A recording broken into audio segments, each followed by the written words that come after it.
opportunities and utilizing financial products and services available. The pilot project is undertaken targeting social assistance beneficiaries that initiate micro-businesses. The project is built upon collaboration and synergy with the local government, industry, financial institutions, academics, and community empowerment agency. Focused on three aspects, which are increasing financial literacy, improving business capacity, and developing a business entity. Financial education is implemented through financial management training and introduction to financial products, as well as consumer protection to improve financial literacy. Business capacity development is implemented through technical assistance and business management training in order to increase productivity. Business entity development is carried out to strengthen the business organization run by the target group. After participating in the intensive training and assistance, the target groups are expected to have better understanding of financial planning management and are able to utilize formal financial services, manage the business better, form joint business group, and grow potential local champions, to build new and resilient micro-entrepreneurs and promote economic empowerment.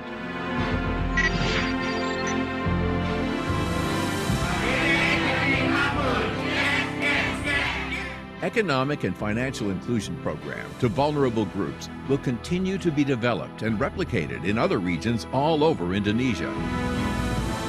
This program is expected to support a stronger and more equitable economic recovery, in line with the theme of the Indonesia G20 presidency.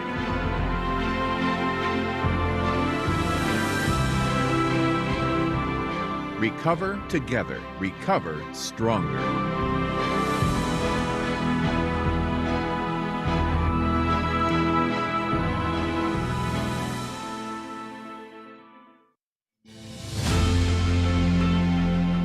Recover together, recover stronger. Those words are repeatedly echoed throughout the Indonesian G20 presidency as the presidency's main theme and objective. And one of the most important implications of the theme is pursuing recovery for all impacted by the pandemic, including underserved communities such as women, youth, and small-medium enterprises. This is reflected by one of the priority agenda in the finance track: financial inclusion. The G20 recognizes that financial inclusion is one of the main pillars of the global development agenda. Data shows that financial inclusion is on the rise. Globally, 515 million adults opened an account at a financial institution or through a mobile money service between 2014 and 2017, marking a rise from 62% to 69% of the world's adult population owning an account. Despite this progress, 1.7 billion adults remain unbanked, and inequalities persist. Women in developing countries remain 9% less likely than men to have an account. This poses as a greater threat.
Good morning, ladies and gentlemen. We will begin our program shortly. Therefore, we would like to invite all the guests to please be seated at your designated tables. Thank you.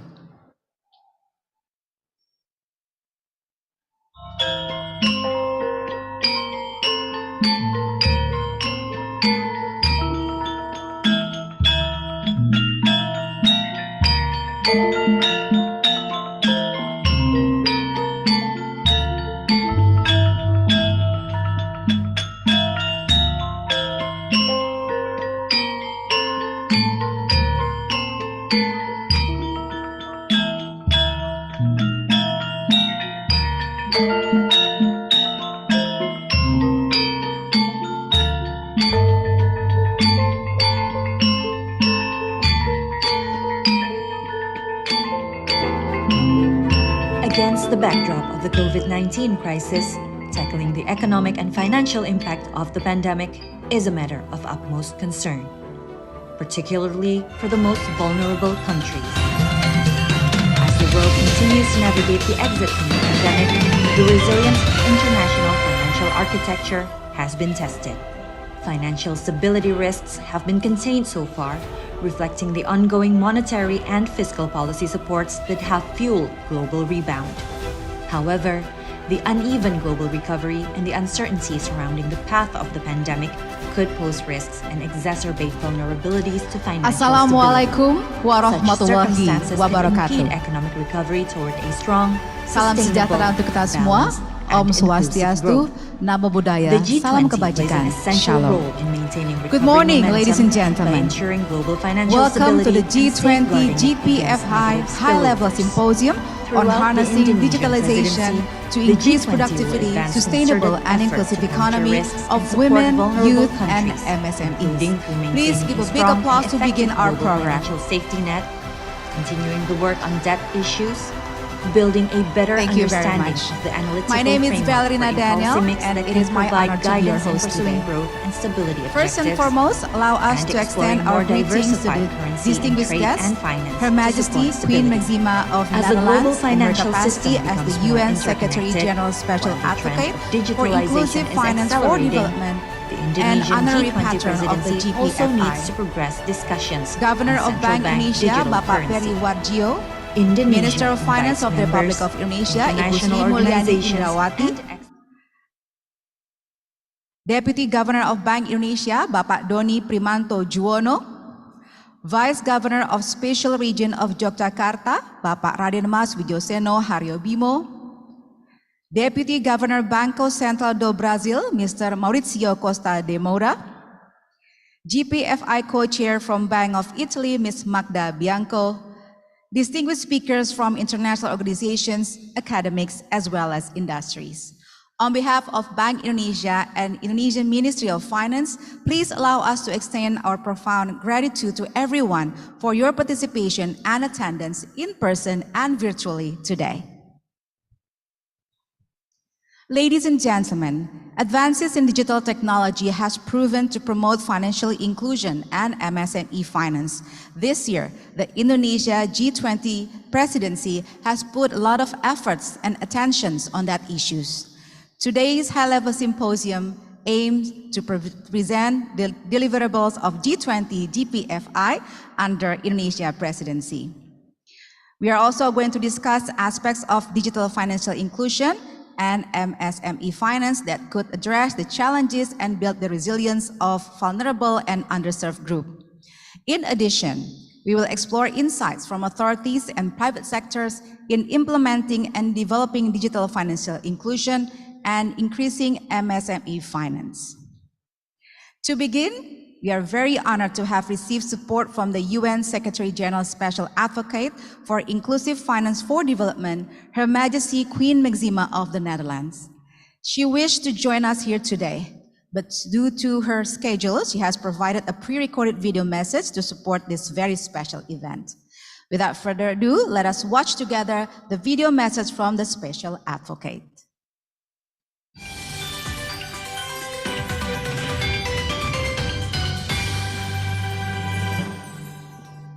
Governor Sri Sultan Hamengku Buwono Kesupulu, Minister Indrawati, Governor Varjio, GPFI co-chairs, ladies and gentlemen. It is a pleasure to join you virtually today. I am delighted that some of you can be in Yogyakarta to reconnect in person. Over the past 10 years, as UN Special Advocate, I have seen the remarkable difference that inclusive digital infrastructure and digital financial services can make to people's lives. as well as to the fortunes of micro, small, and medium-sized enterprises.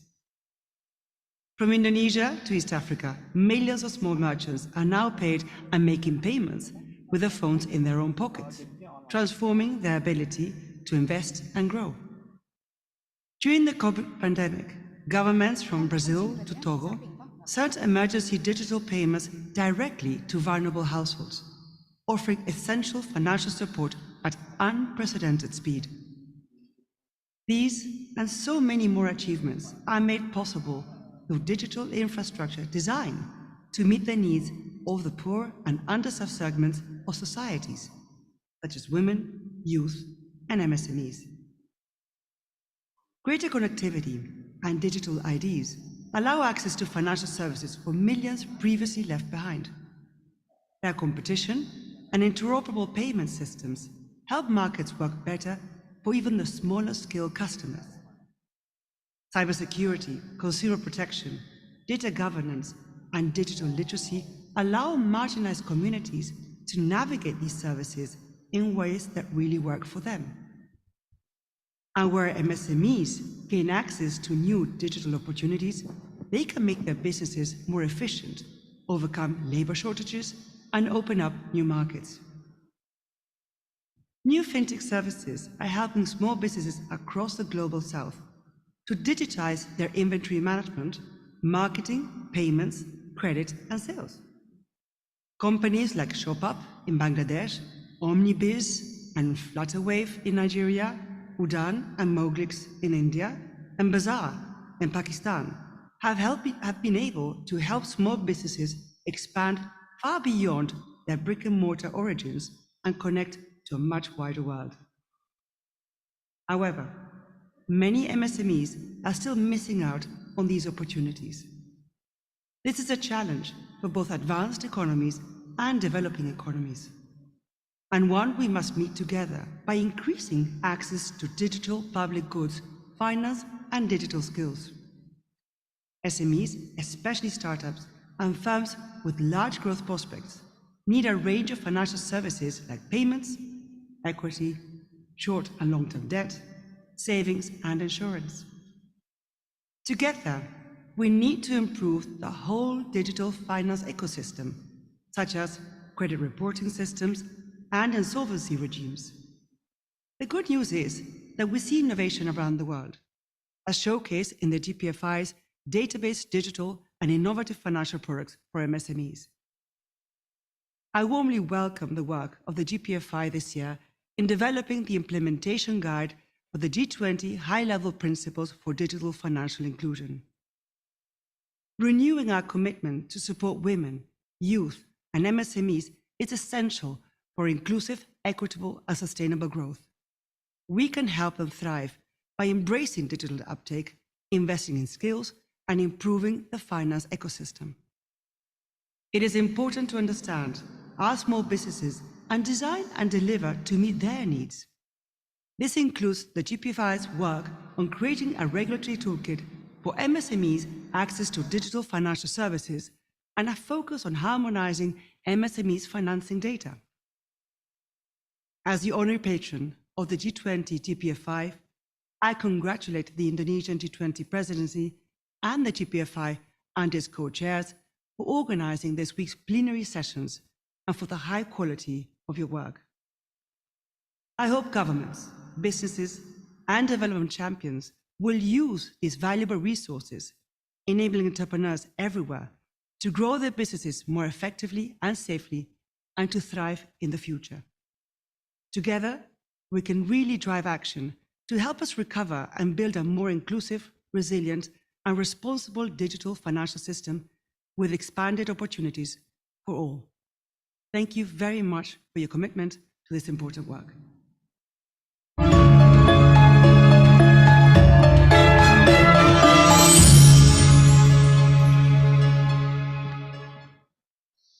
And that was the pre-recorded statement of support from the special advocate. Ladies and gentlemen, next we are joined by the Vice Governor of Special Region of Yogyakarta to deliver his welcoming remarks. Please give a warm welcome for Bapak Raden Mas Wijoseno Haryobimo.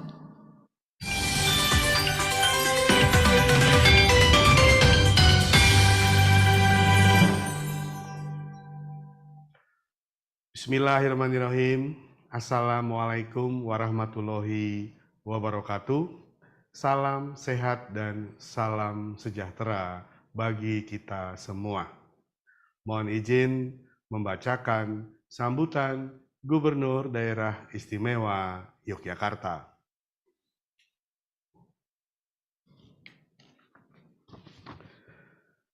Gubernur Daerah Istimewa Yogyakarta. Welcoming speech.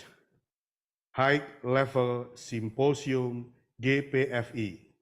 Harnessing digitalization to increase productivity, sustainable and inclusive economy of women, youth, and micro, small, and medium enterprises. Yogyakarta, 4 Oktober 2022. Yang mulia Ratu Maksima dari Kerajaan Belanda, yang terhormat Menteri Keuangan Republik Indonesia Ibu Sri Mulyani, yang saya hormati Gubernur Bank Indonesia, Deputi Gubernur Bank Sentral Brazil, Mr. Mauricio Costa de Moura, Deputi Gubernur Bank Indonesia, para hadirin dan tamu undangan. Assalamualaikum warahmatullahi wabarakatuh. Salam sejahtera untuk kita semua. Pertama-tama, perkenankan saya mengajak kita semua memanjatkan puji dan syukur kehadirat Tuhan Yang Maha Kuasa, karena atas limpahan rahmat-Nya, pada hari ini kita masih dapat berkumpul dalam keadaan sehat untuk mengikuti High Level Symposium Gpfi ini. Sebagai tuan rumah, saya mengucapkan selamat datang di Daerah Istimewa Yogyakarta dan terima kasih kepada Bank Indonesia dan Kementerian Keuangan yang telah memilih Yogyakarta sebagai salah satu daerah tempat penyelenggaraan rangkaian acara Presidensi Indonesia G20 tahun 2022. Semoga acara dapat berjalan dengan baik, lancar, serta membawa manfaat bagi kita semua.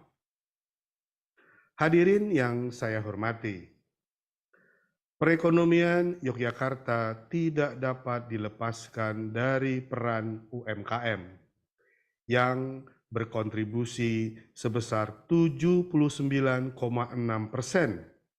dengan sektor ekonomi utama, yaitu industri pengolahan, informasi dan komunikasi, serta sektor akomodasi, makanan, dan minuman. Walaupun sebagaimana daerah lainnya di Indonesia yang mengalami penurunan pertumbuhan ekonomi di tahun 2020, namun pada tahun 2021, pertumbuhan ekonomi Yogyakarta mampu recover dengan tingkat pertumbuhan 5,53% year on year, dibandingkan minus 2,68% year on year di tahun 2020. Salah satu kunci kebangkitan ekonomi Yogyakarta adalah pemanfaatan teknologi digital dalam setiap aspek ekonomi. Perluasan penggunaan Quick Response Code Indonesian Standard atau QRIS dalam transaksi pembayaran telah menjangkau 467.000 merchant dengan lebih dari 1,4 juta transaksi per Mei 2022 yang dilakukan oleh 480.000 pengguna. Perkembangan tersebut menunjukkan bahwa masyarakat Yogyakarta cukup familiar dalam menggunakan aplikasi pembayaran berbasis digital. Hal tersebut ditunjukkan dengan tingkat inklusi keuangan di Yogyakarta yang mencapai 76,12%, mendekati rata-rata nasional yang sebesar 76,19%. Selain itu, terdapat juga beberapa inovasi digital yang mendukung perkembangan ekonomi Yogyakarta, seperti Visiting Jogja, yaitu sebuah portal informasi pariwisata daerah istimewa Yogyakarta, JBSC DIY yang juga merupakan wadah untuk memfasilitasi pelaku usaha di Jogja terkait ekspor dan impor, serta dpanen.id yang merupakan platform untuk mendukung digitalisasi di sektor pertanian. Ketersediaan berbagai platform digital dan kemudahan akses layanan keuangan digital di Yogyakarta tentunya didukung dengan upaya literasi keuangan yang dilakukan secara berkelanjutan. Tingkat literasi keuangan di Yogyakarta mencapai 58,53%, lebih tinggi dibandingkan angka nasional yang sebesar 38,03%. Pencapaian ini menunjukkan bahwa masih ada pekerjaan rumah yang tidak ringan, dan melalui high level Symposium hari ini diharapkan dapat semakin mendorong pemanfaatan digitalisasi dalam mendorong produktivitas dan keberlanjutan usaha UMKM.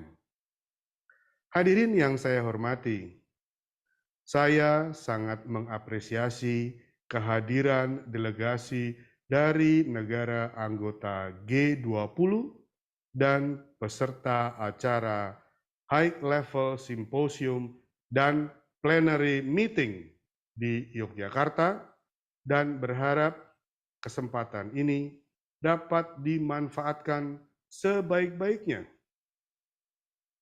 Kota Yogyakarta tidak hanya terkenal sebagai kota pendidikan, tetapi daerah istimewa Yogyakarta merupakan salah satu destinasi utama wisata di Indonesia selain Bali. Terdapat banyak lokasi wisata yang dapat dikunjungi, seperti desa wisata di Ngelanggeran, Pulesari, dan Tinalah, wisata alam hutan pinus Mangunan, dan Kampung Flori. Jika Anda penikmat kopi, teh, atau coklat, bisa berkunjung ke Kopi Merapi atau Kopi Menoreh, Kebun Teh Ngelinggo, dan Coklat Ngelanggeran. Akhir kata, selamat mengikuti acara High Level Symposium dan Plenary Meeting, dan jangan lupa untuk menikmati Yogyakarta. Terima kasih. Wassalamualaikum warahmatullahi wabarakatuh. Yogyakarta, 3 Oktober 2022. Gubernur Daerah Istimewa Yogyakarta ditandatangani Hamengkubuwono ke-10. Demikian Bapak Ibu telah kami bacakan sambutan Gubernur Daerah Istimewa Yogyakarta. Terima kasih atas perhatiannya. Wassalamualaikum warahmatullahi wabarakatuh.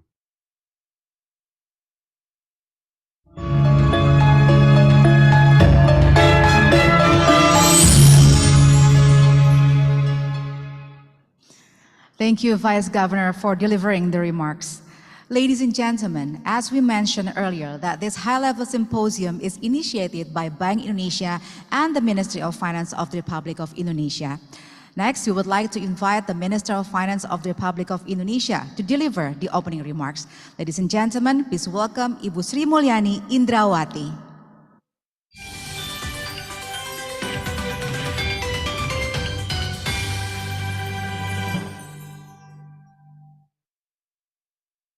Her Majesty Queen Maxima of the Netherlands, United Nations Secretary General Special Advocate for Inclusive Finance for Development, Honorable Governor of Special Region of Yogyakarta, Bapak Sri Sultan Hamengkubuwono X, Honorable Governor of Bank Indonesia, Mr. Peri Warjio, Honorable Gpfi Co-Chair, Ms. Magda Bianco, and all Gpfi members, distinguished speakers, moderators, participants, ladies and gentlemen.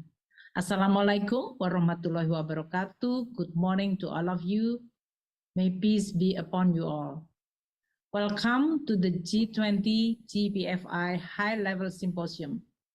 For those of you who attended the event physically, welcome to Yogyakarta. It is a beautiful city full of cultural heritage, and I hope you enjoy your stay. For those of you who attended the event virtually, I sure hope you will visit Indonesia soon.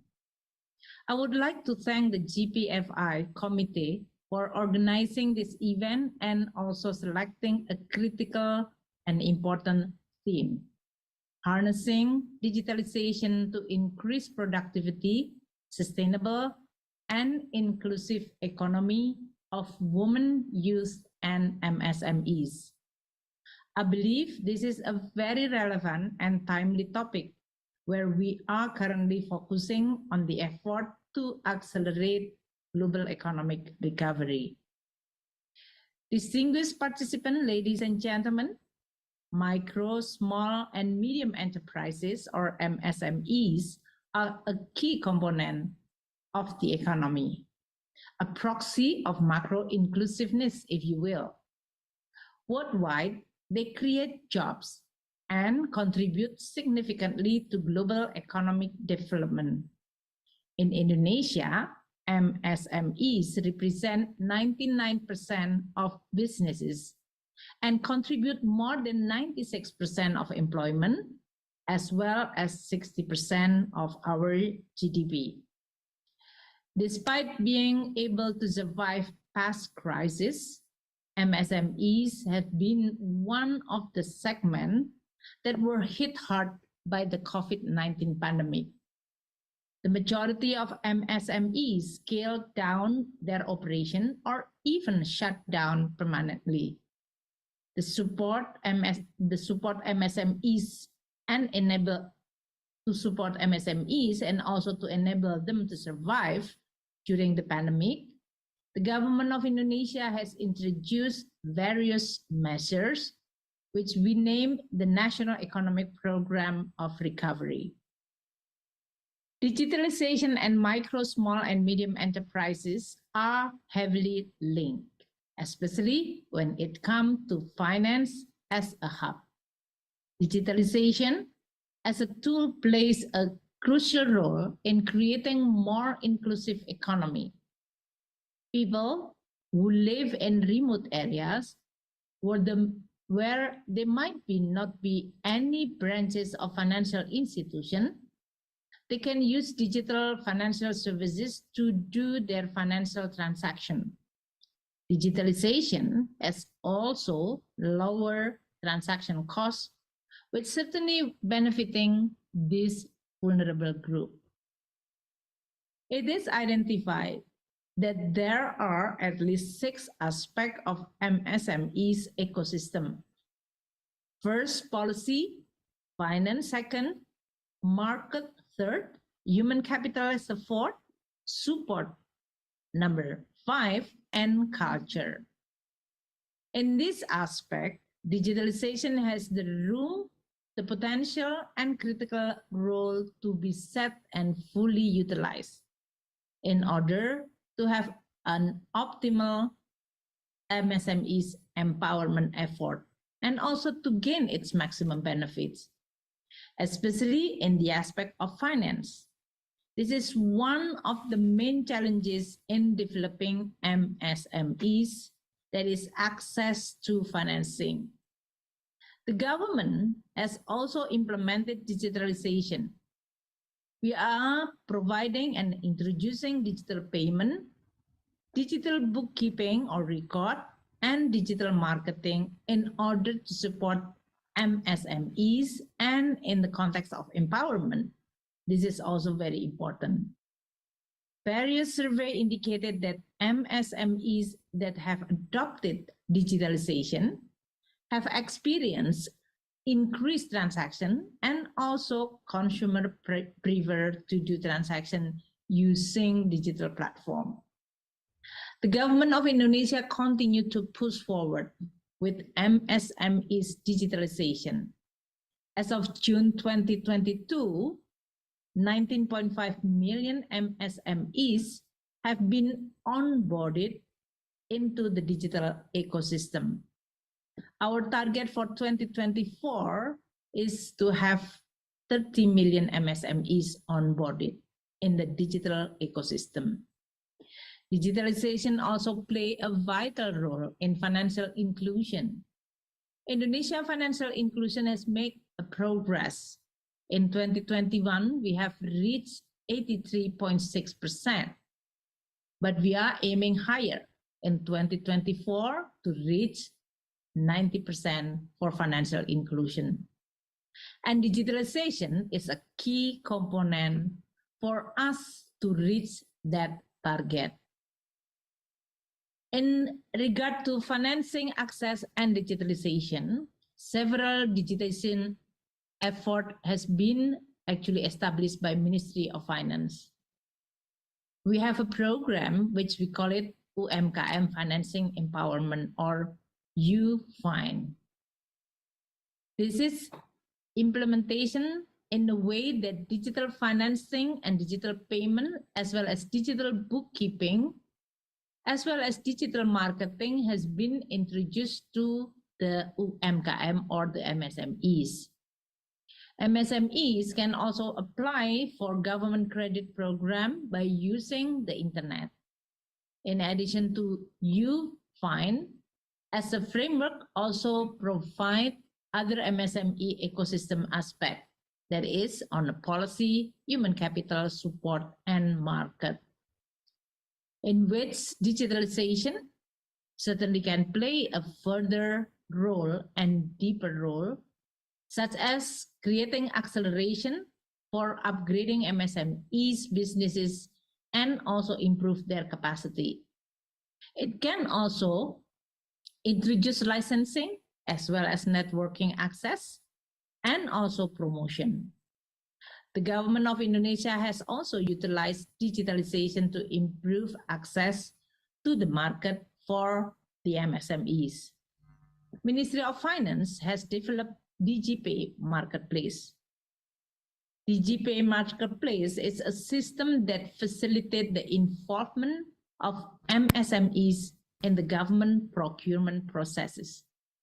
As of March 2022, there have been more than 13,000 transactions with the amount of 30 billion rupiah, with actually transaction included 1,300 MSMEs. In short, the government of Indonesia has developed a pathway to an MSMEs empowerment ecosystem by integrating or involving many stakeholders and greatly utilizing and harnessing digitalization, with, of course, still a lot of room to be able to be developed further. So what is our way forward? Aside from integration, it is also noticed that inclusivity covers other component, which is an engagement, also encouragement, and also strengthening values. It is important that the MSME empowerment ecosystem and digitalization should consider the following development issues. First, more private participation and engagement. we have to invite more fintech crowdfunding as a security and equities platform, and also encouraging more e-commerce and marketplace to play their active role. Second, an ecosystem designed as a channel to produce championing MSMEs. This is including women's own and which is women's own MSMEs champion that can be promoted through this platform. And the third, how we can attract more investment so that they can expand network and financing resources. It is strongly expected that the MSME empowerment ecosystem and digitalization are able to provide and perform big data analysis in order to develop product and services. This can also provide what is needed for the MSME and their customer to actually develop further. Such analysis derived from consumers as well as MSMEs behavior analysis will definitely very important and can also provide a pattern enabling iteration and advancing innovation that can then lead to the scaling up, outreach, and outcome. Distinguished participants, ladies and gentlemen, let me conclude by thanking the committee once again for their own organizing this event, and also to all speakers, moderator, participants, and importantly, Gpfi members for taking the time to participate in this very important event. I hope you all have a very fruitful discussion. And for those of you who visited Jogja, don't forget to enjoy the city. Thank you. Wassalamualaikum warahmatullahi wabarakatuh.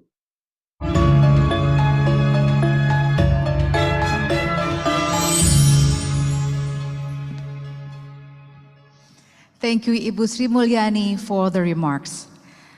Our distinguished guests, ladies and gentlemen, as the final speech, allow us to invite the Governor of Bank Indonesia to deliver his opening remarks. Without further ado, please welcome Bapak Peri Warjio.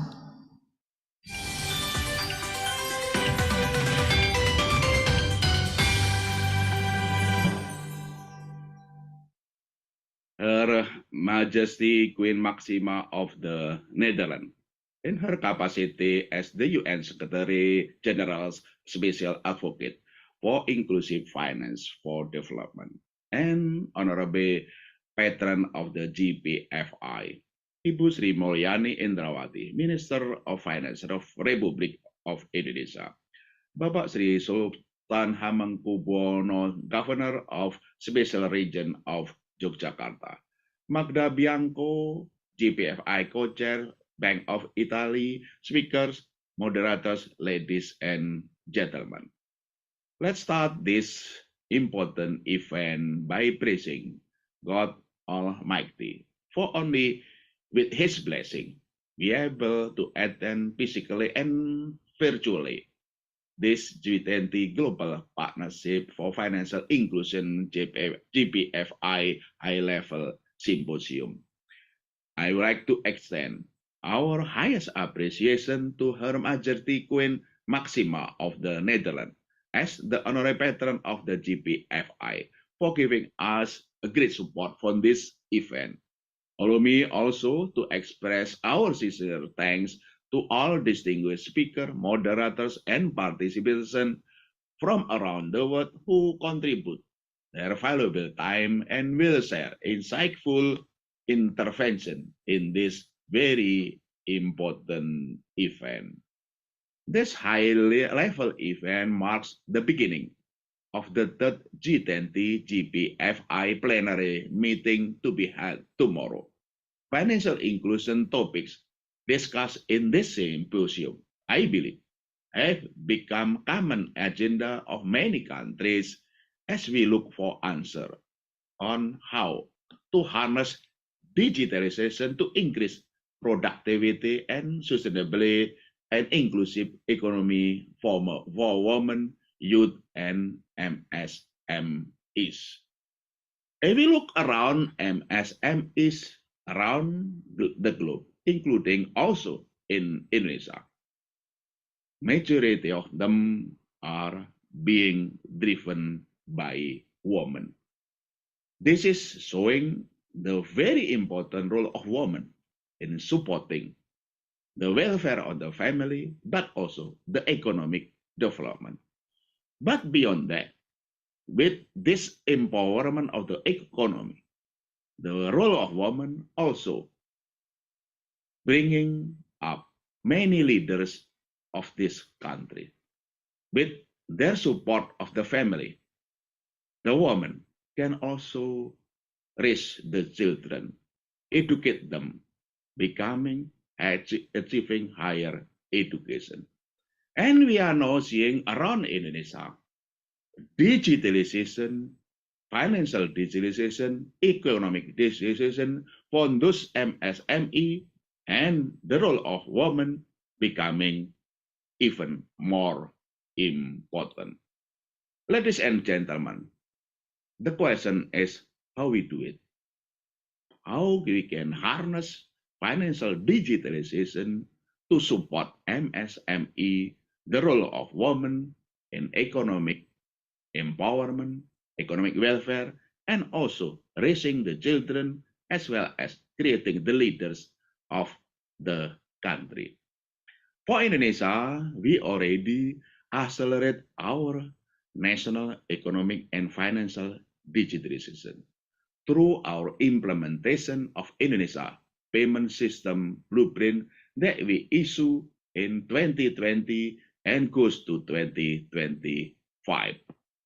Let me just share three important progress of this digitalization of payment system to support not only national economic and financial digitalization, but also economic and financial digitalization of the MSME for the women, for the youth, as well as for also microfinance.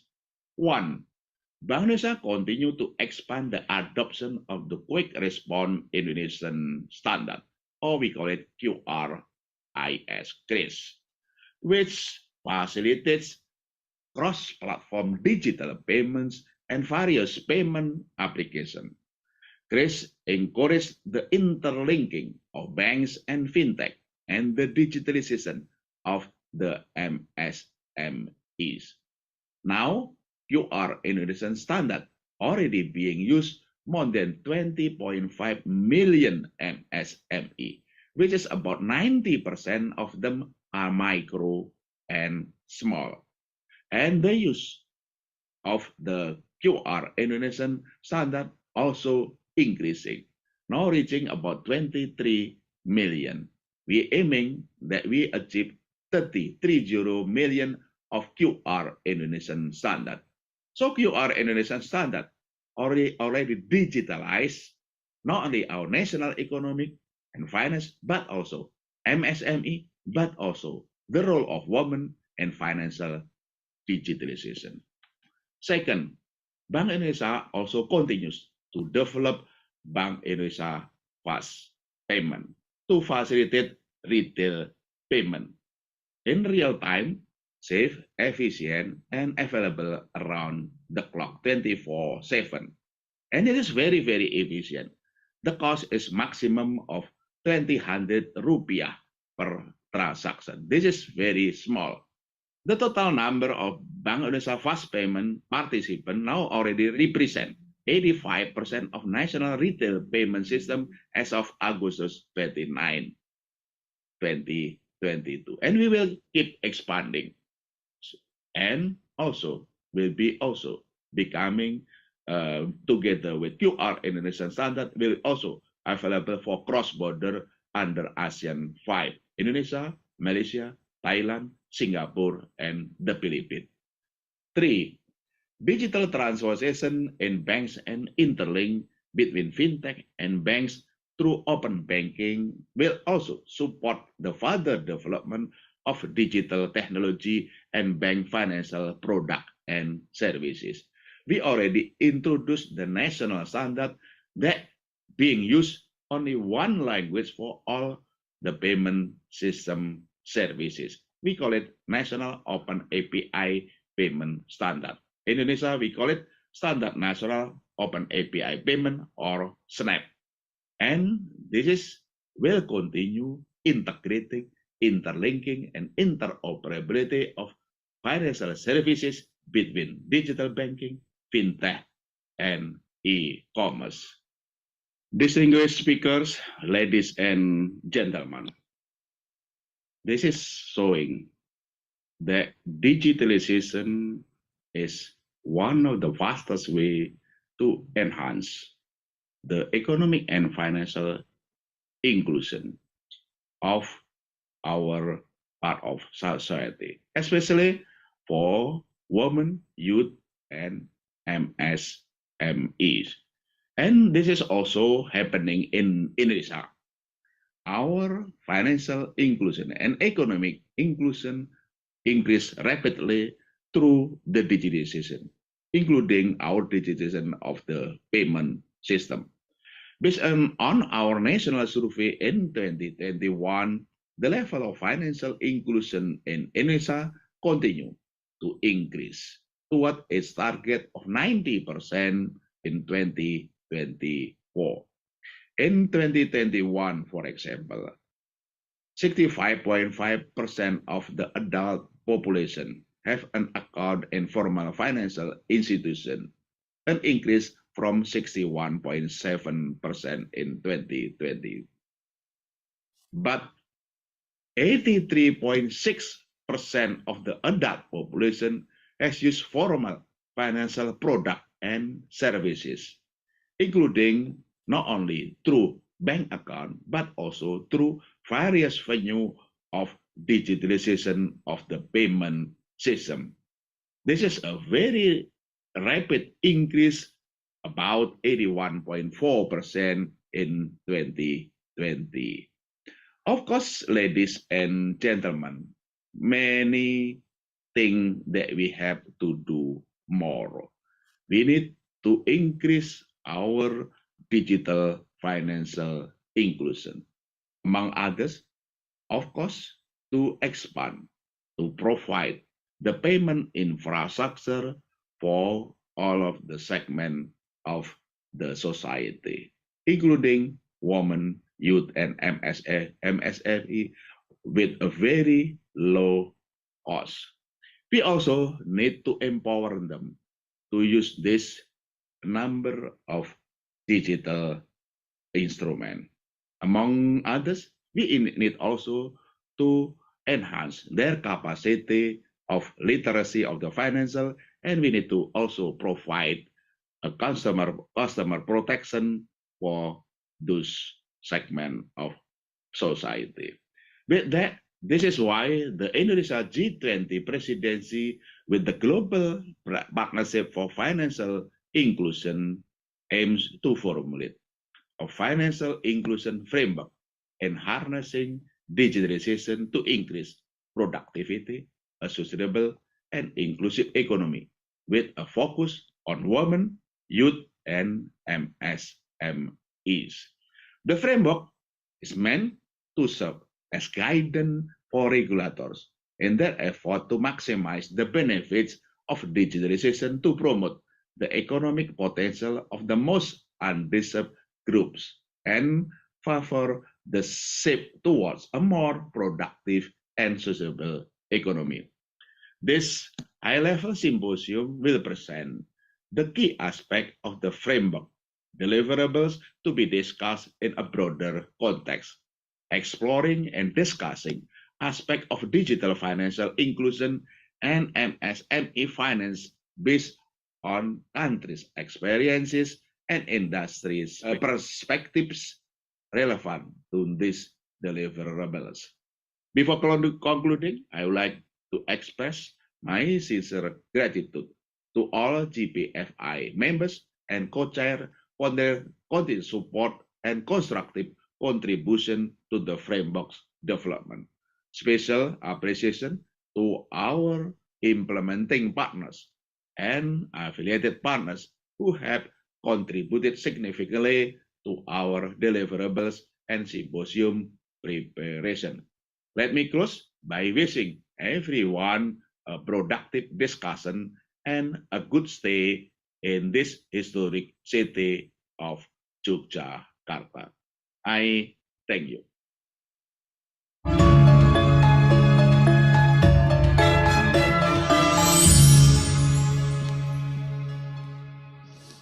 Thank you, Bapak Periwarjio, for your remarks. I hope all the remarks will encourage us to promote financial inclusion that accelerated by digitalization to further strengthen the economic growth. Ladies and gentlemen, before we proceed to session 1, allow us to show you a short video about the development program of Green MSME in Yogyakarta conducted by Bank Indonesia.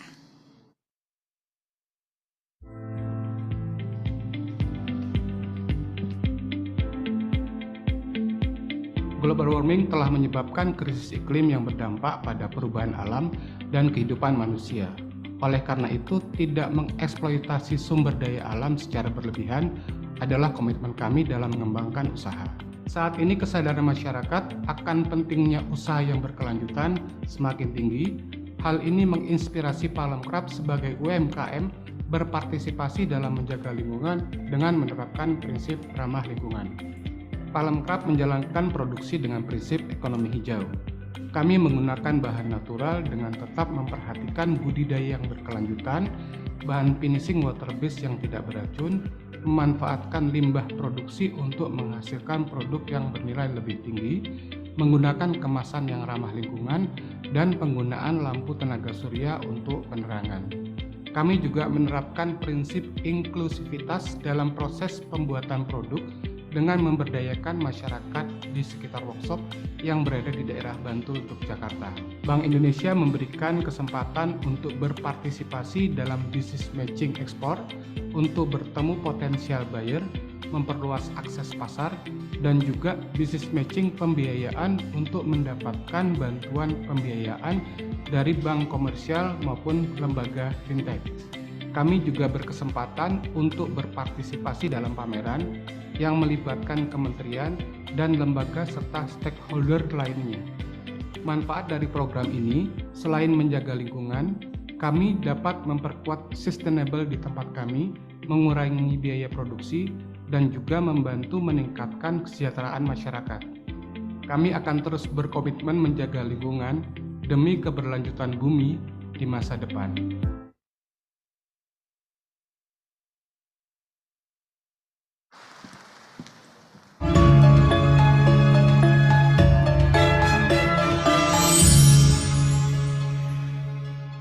What an inspiring video about MSMEs that could contribute to the environment conservation. Ladies and gentlemen, now we are going to move to our first session. We will bring out more comprehensive details about the deliverable of Gpfi in 2022 with the topic Digital Financial Inclusion. And I'm very honored to moderate this session. So ladies and gentlemen, as I said before, we will hear presentations from our speakers and then we will have a Q&A session. I would like to invite our online participants to put your questions in the chat box. And to our offline participants, you can raise your hand later to deliver your questions. Don't forget to state your name and also the institution that you represent today. And of course, please specify your questions and be brief so then our speakers will be able to answer it correctly. So once again, we will now begin our first session. And of course, we will hear speakers from online and offline today. And it is a very honorable session for us to discuss more about the topic that we have chosen. And ladies and gentlemen, we also going to have a second session later on this day, and we would like to invite all of you to please stay until our final session later on this day for the high-level symposium today. So we are now ready to begin our first session.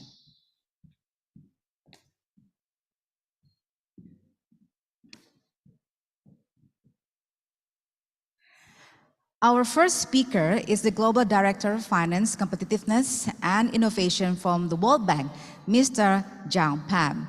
He will deliver a presentation on the implementation guide for the G20 high-level principles on digital financial inclusion. Mr. Zhang Pam leads the World Bank's work to promote the development of sound, stable, sustainable, and inclusive financial systems. So, ladies and gentlemen, please welcome to our screen Mr. Zhang Pam.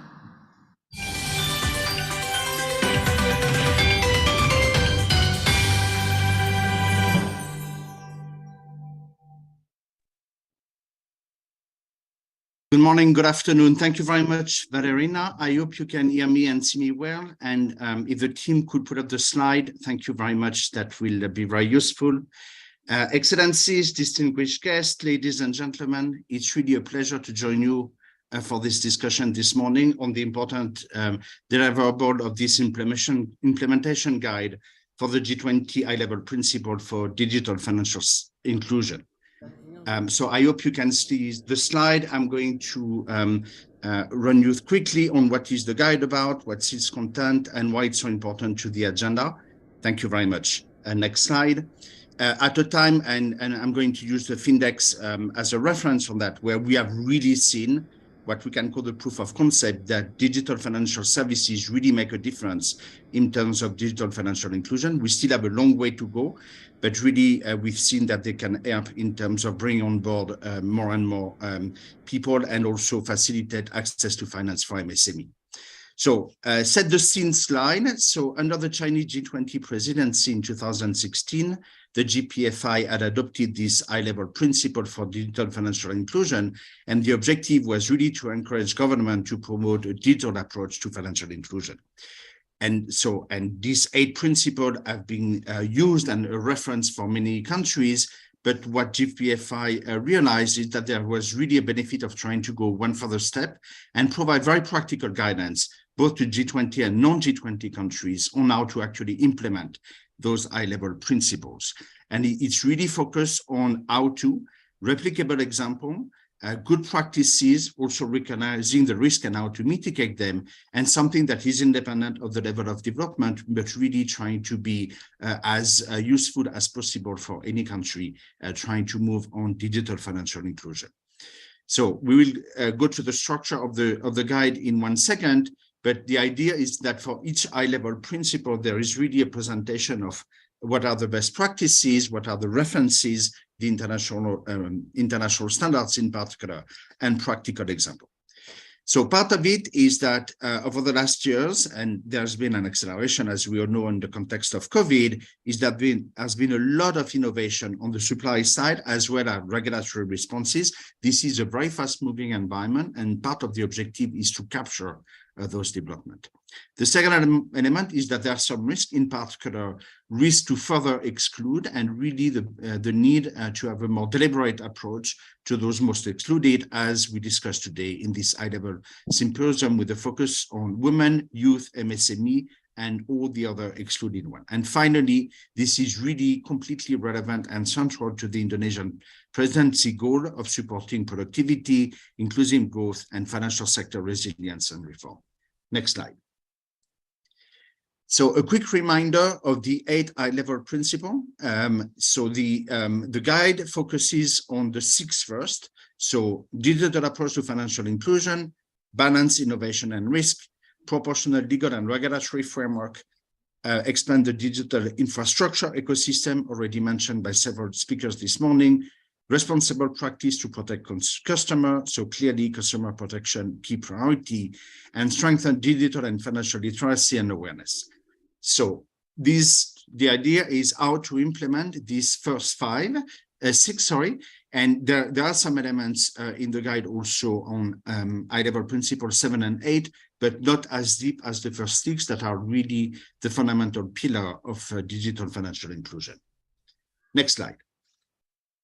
So a little bit of background on process. So the implementation guide is a result of collaboration at the request of Gpfi between the World Bank, the Better Than Cash Alliance, CGAP, and the OECD. And we've worked together over the last month with a lot of feedback from G20 members, both at concept note stage, during the drafting, and the final review that took place a couple of weeks ago.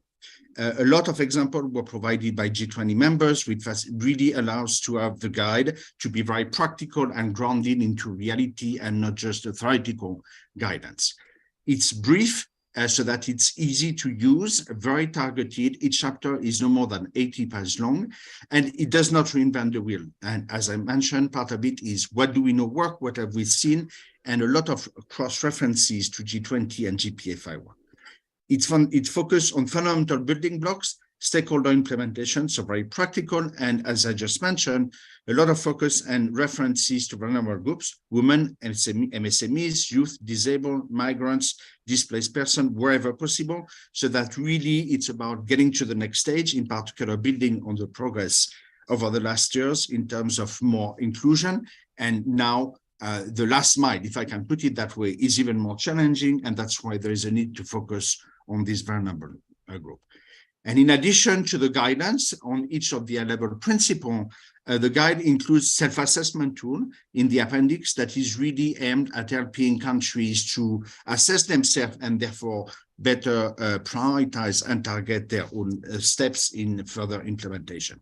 So it's a qualitative assessment. It's focused on simplicity, accessibility, and it's been tested, piloted. It will be tested and piloted in calendar year 2023 to assess progress in the implementation of the high-level principle. So the Gpfi will use the guide in that respect during next year, as was agreed in the Financial Inclusion Action Plan 2020 of the G20.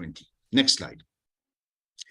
So a quick overview. So guidance, first 6 chapters, as just explained, common implementation approaches. What do we know exist? When it's relevant, what is the key guidance of the standard setting body? Again, so as to not to reinvent the wheel, good practices, country example, 1 chapter per HLP, which really facilitates following what had been approved in 2016. And in the appendix, the self-assessment really with question aligned on the policy option, the innovation, and the group practices as a way to have a very practical tool and to walk through the policymakers and stakeholders on how best to implement. Next slide. Each chapter follows a similar structure. So context, the framework for implementation, what are the known challenges based on the example in countries, looking forward, so it's not a static element, and a lot of boxes with country example, additional guidances and resources. So it's an entry point for policymaker and good practices inside. And at the end, a summary of the guidance and resources for each high-level principle. Next slide.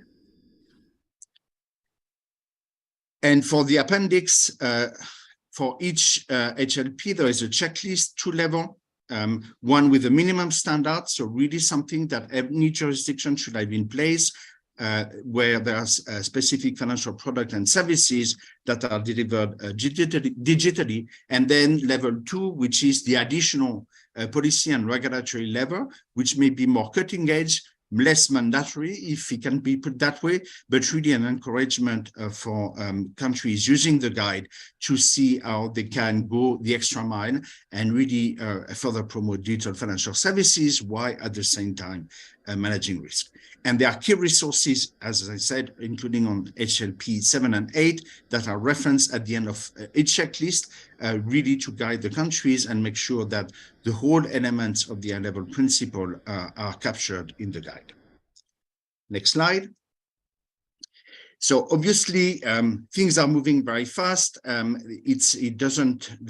guide doesn't claim to cover everything under the sun on how to implement a digital financial inclusion, but really recognize that there are different and varying level of existing guidance and good principle. So that element of flexibility and the fact that it's a fluid and fast-moving environment is completely recognized. And in some cases, there is already international guidance, for instance, HLP 4 and 5, and this is recognized. It may change in the future, but at least it's captured. And in other cases, such as HLP 2 and 3, this is still evolving. And really, the guide is very clear on that. And this is why it can be useful for countries, because they can see where to focus, where there is an agreement and somehow level playing field, and the part that are more moving. Brevity versus nuance. So it's been a thin balance. It's a bit difficult to cover everything in sharp chapters. This is again an entry point, not trying to cover to be extra comprehensive, but that's help understand what are the challenges, the potential trade-off, and encouragement for countries to then do further analysis and further research to go further. There were a couple of select country cases that have been showcased. There are many more experience, and they're actually everyday new experiences, also a lot of innovation coming from the private sector.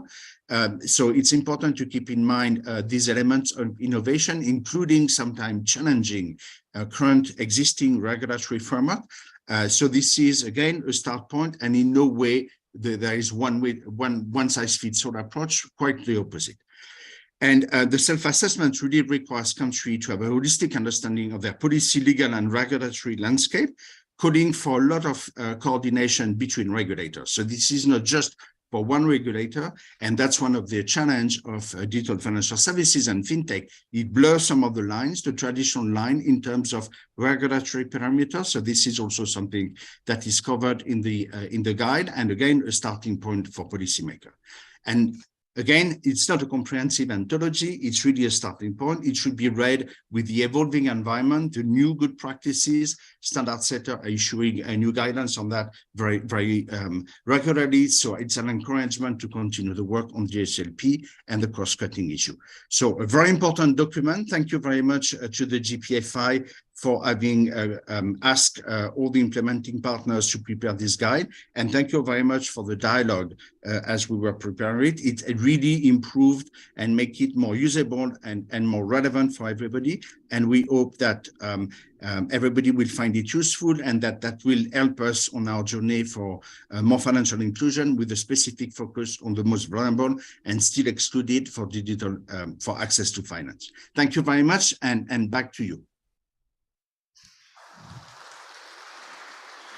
Thank you, Mr. Pam, for your presentation about G20 high-level principles for digital financial inclusion. Ladies and gentlemen, to give a new perspective about the implementation of digital financial inclusion from the G20 members, join us today the Director General of People's Bank of China, Dr. Wenjian Yu, to deliver his planned intervention. Dr. Wenjian Yu has served as the head of Survey, Statistics, and Research Department of PBOC Shanghai Head Office, and the Governor or Deputy Governor of different province-level branches of PBOC. He has a PhD Finance, and his research area includes macroeconomics, applied economics, financial development, and others. Dr. Wenjian Yu has published more than 100 research papers in these areas. So without further ado, please welcome to our screen, Dr. Wenjian Yu.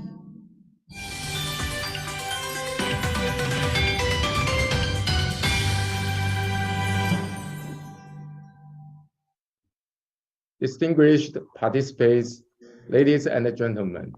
First of all, I would like to thank Indonesia for hosting this event and inviting me to join the panel.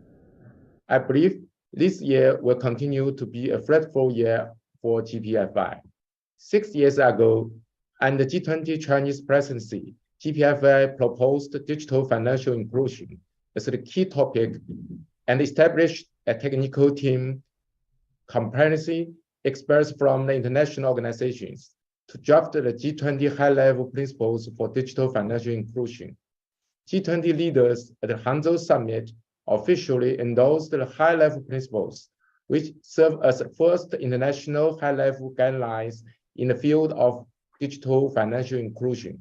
The high-level principles include 66 actions spanning 8 principles to advise national authorities and relevant stakeholders for digital financial inclusion.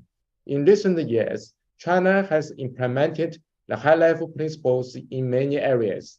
Firstly, regarding the principle 4, China has invested substantially in exploiting and improving our financial infrastructure. PBOC has developed a comprehensive and robust national digital payment system that enables consumers to make online money transfer among all banks and payment service providers without any charge. The system works 24 hours per day and 7 days per week, and all funds can be received at real time. The underlying payment infrastructure has also enabled the shift of government-to-person payments to digital instruments. Social G2P transfers programs benefit lunar householders and receive via cards linked to the free bank account, bring people living in lunar and remote areas into the formal financial systems while increasing our account ownership. Secondly, Chinese financial institutions have taken many practices for digital solution to MSME finance. They employ technologies such as big data, cloud computing, AI, and machine learning to form new business models of MSME finance. These models aim to reshape the credit discovery mechanism and the credit operation process. They use a huge amount of alternative data from different sources and convert data into credit information. The data includes more than 4,000 items covering tax, utility, social security, judicial record, social media, and other types. Through the mobile phone apps of bank, MSMEs with creditworthiness can apply loans and receive funds automatically in 1 minute. For example, one of the biggest commercial banks in China has launched its MSME service app since 2018. So far, nearly 2 million MSMEs have gotten loans from the app. The total credit amount that the bank grants to these MSMEs through the app equals about 200 billion US dollars. The total outstanding MSME loan in China have reached 8 trillion US dollars, more than doubled from 2016. Thirdly, regarding the principle 2 and 3, we seek to achieve a balance between fostering innovation and providing necessary regulation to ensure financial stability, financial integrity, and responsible market conduct. China used policy pilots to test and scale policies and initiatives for financial inclusion. As long as the promotion of such pilot programs align with the principles of long-term fiscal and commercial sustainability, the policy pilots can offer unique opportunities for us to learn by doing. The small scale and the trial nature of policy pilots can lower perceived risks and further encourage experimentation and innovation at the local levels. Last but not least, regarding the principle 6, PBOC has taken steps to strengthen digital and financial literacy. We work together with other financial regulators and internet regulators to launch a series of financial literacy initiatives. For example, we define every September as the Financial Literacy Month in China. Financial institutions have launched digital and financial literacy programs in multiple ways, such as social media and video games. For consumers who never use digital financial services, banks are encouraged to set up financial education centers at their physical branches to bridge the digital gap. We also collaborate with the Minister of Education to deliver financial education program to the youth by adding financial knowledge into the curriculum of elementary and secondary school. That's all. Thank you. Thank you, Dr. Yu, for your planned intervention. Next, to enrich our insights on digital financial inclusion from industry's perspective, I would like to invite Mr. Hans Koning, Global Chief Industry Specialist Digital Finance from International Finance Cooperation, to share his planned intervention. Mr. Hans Koning is an international leader in digital retail and business banking in strategic digital transformation and innovation roles. Ladies and gentlemen, please welcome to our screen Mr. Hans Koning.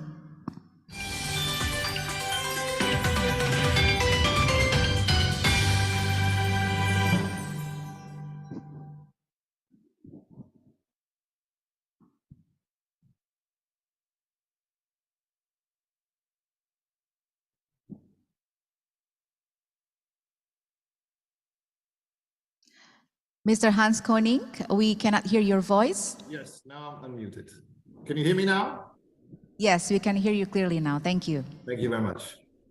Dear Excellencies, participants, speakers, and moderators, happy to be talking to you at this high-level G20 symposium on harnessing digitization. My name is indeed Hans Koning, and I'm Global Chief Digital Finance Officer at the International Finance Corporation, or IFC. IFC is a member of the World Bank Group and is the largest global development institution focused on the private sector in emerging markets.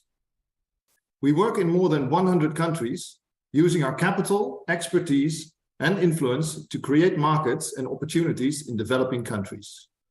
In fiscal year 2022, IFC committed a record $32.8 billion to private companies and financial institutions in developing countries, leveraging the power of the private sector to end extreme poverty and boost shared prosperity as economies grapple with the impacts of the COVID-19 pandemic.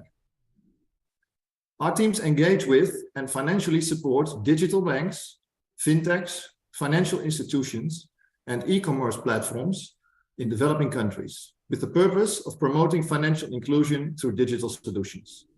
And today, I would like to address the role of industries in digital financial inclusion and would like to stress the importance of financial infrastructure in digital financial inclusion by presenting the compelling story of Marina Uzenko from Ukraine.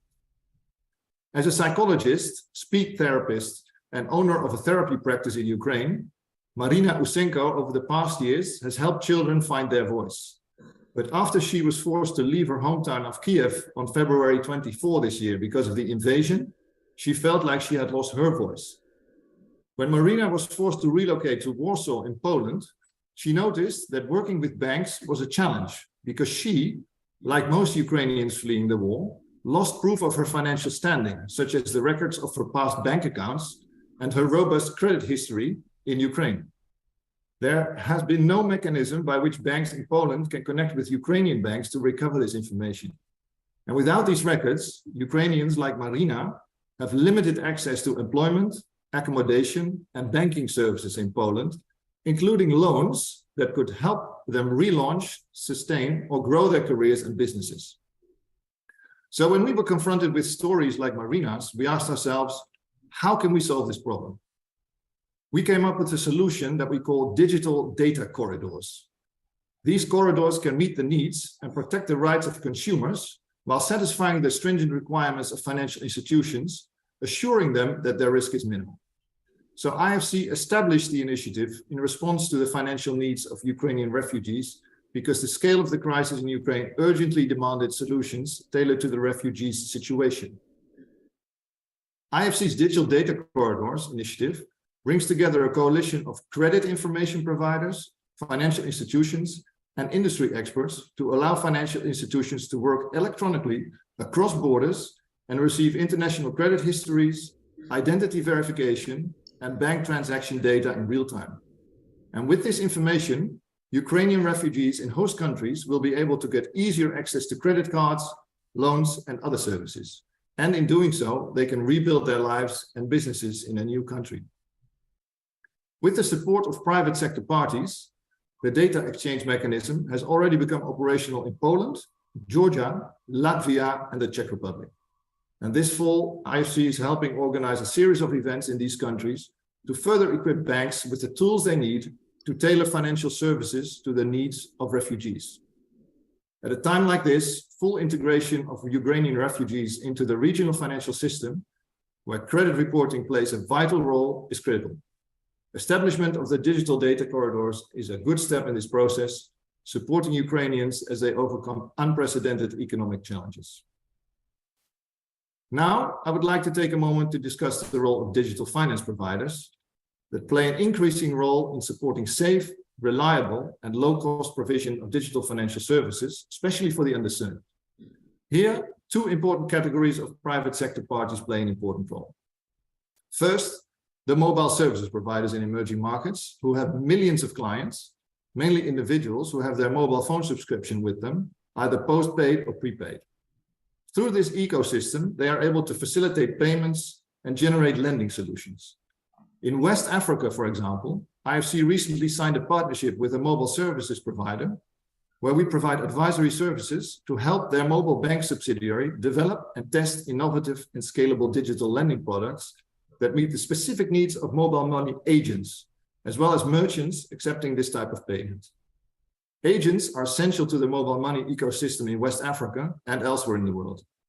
But these entrepreneurs, most of whom are underbanked, face liquidity issues that sometimes force them to refuse transactions, hindering the development of their businesses and the mobile money sector as a whole.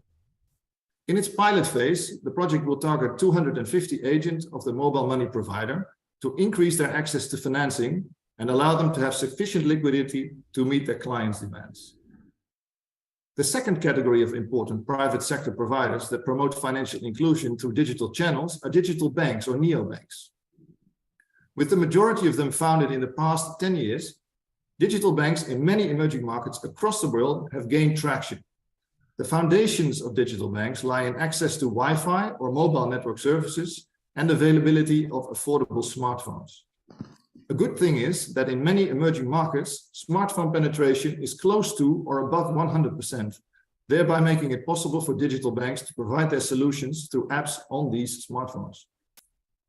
Many digital banks started by providing low or no fee services to unbanked or underserved client groups. Some digital banks provide payment and e-wallet solutions. Others focus on reducing exchange rate fees. And yet another group of neobanks has started lending to individuals and micro and small businesses.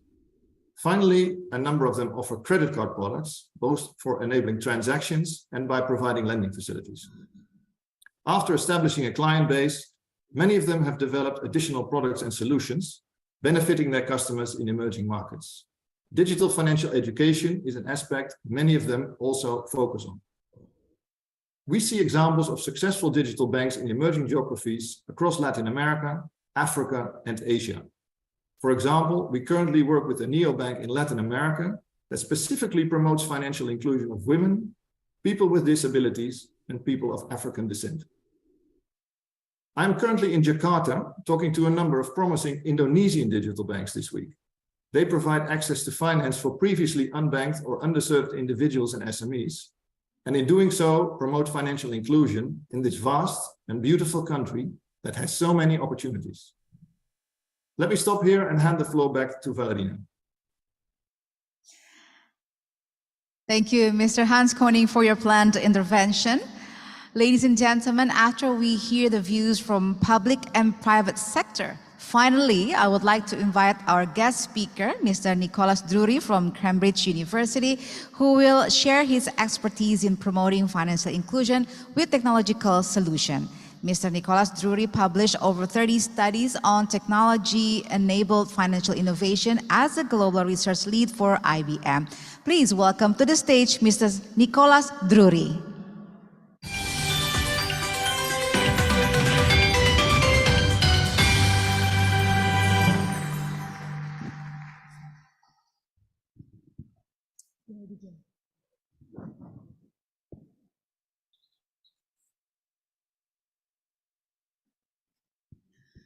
Distinguished participants, ladies and gentlemen, I'm honored to be invited to speak at today's session on technological solutions for promoting financial inclusion. I'd like to briefly point to some of the current developments in technological solutions sprint through the key challenges to achieving greater levels of digital financial inclusion, and finally refer to a technological innovation in progress that has great potential to drive change towards overcoming these ongoing and multifaceted challenges. Next slide, please. Firstly, some context.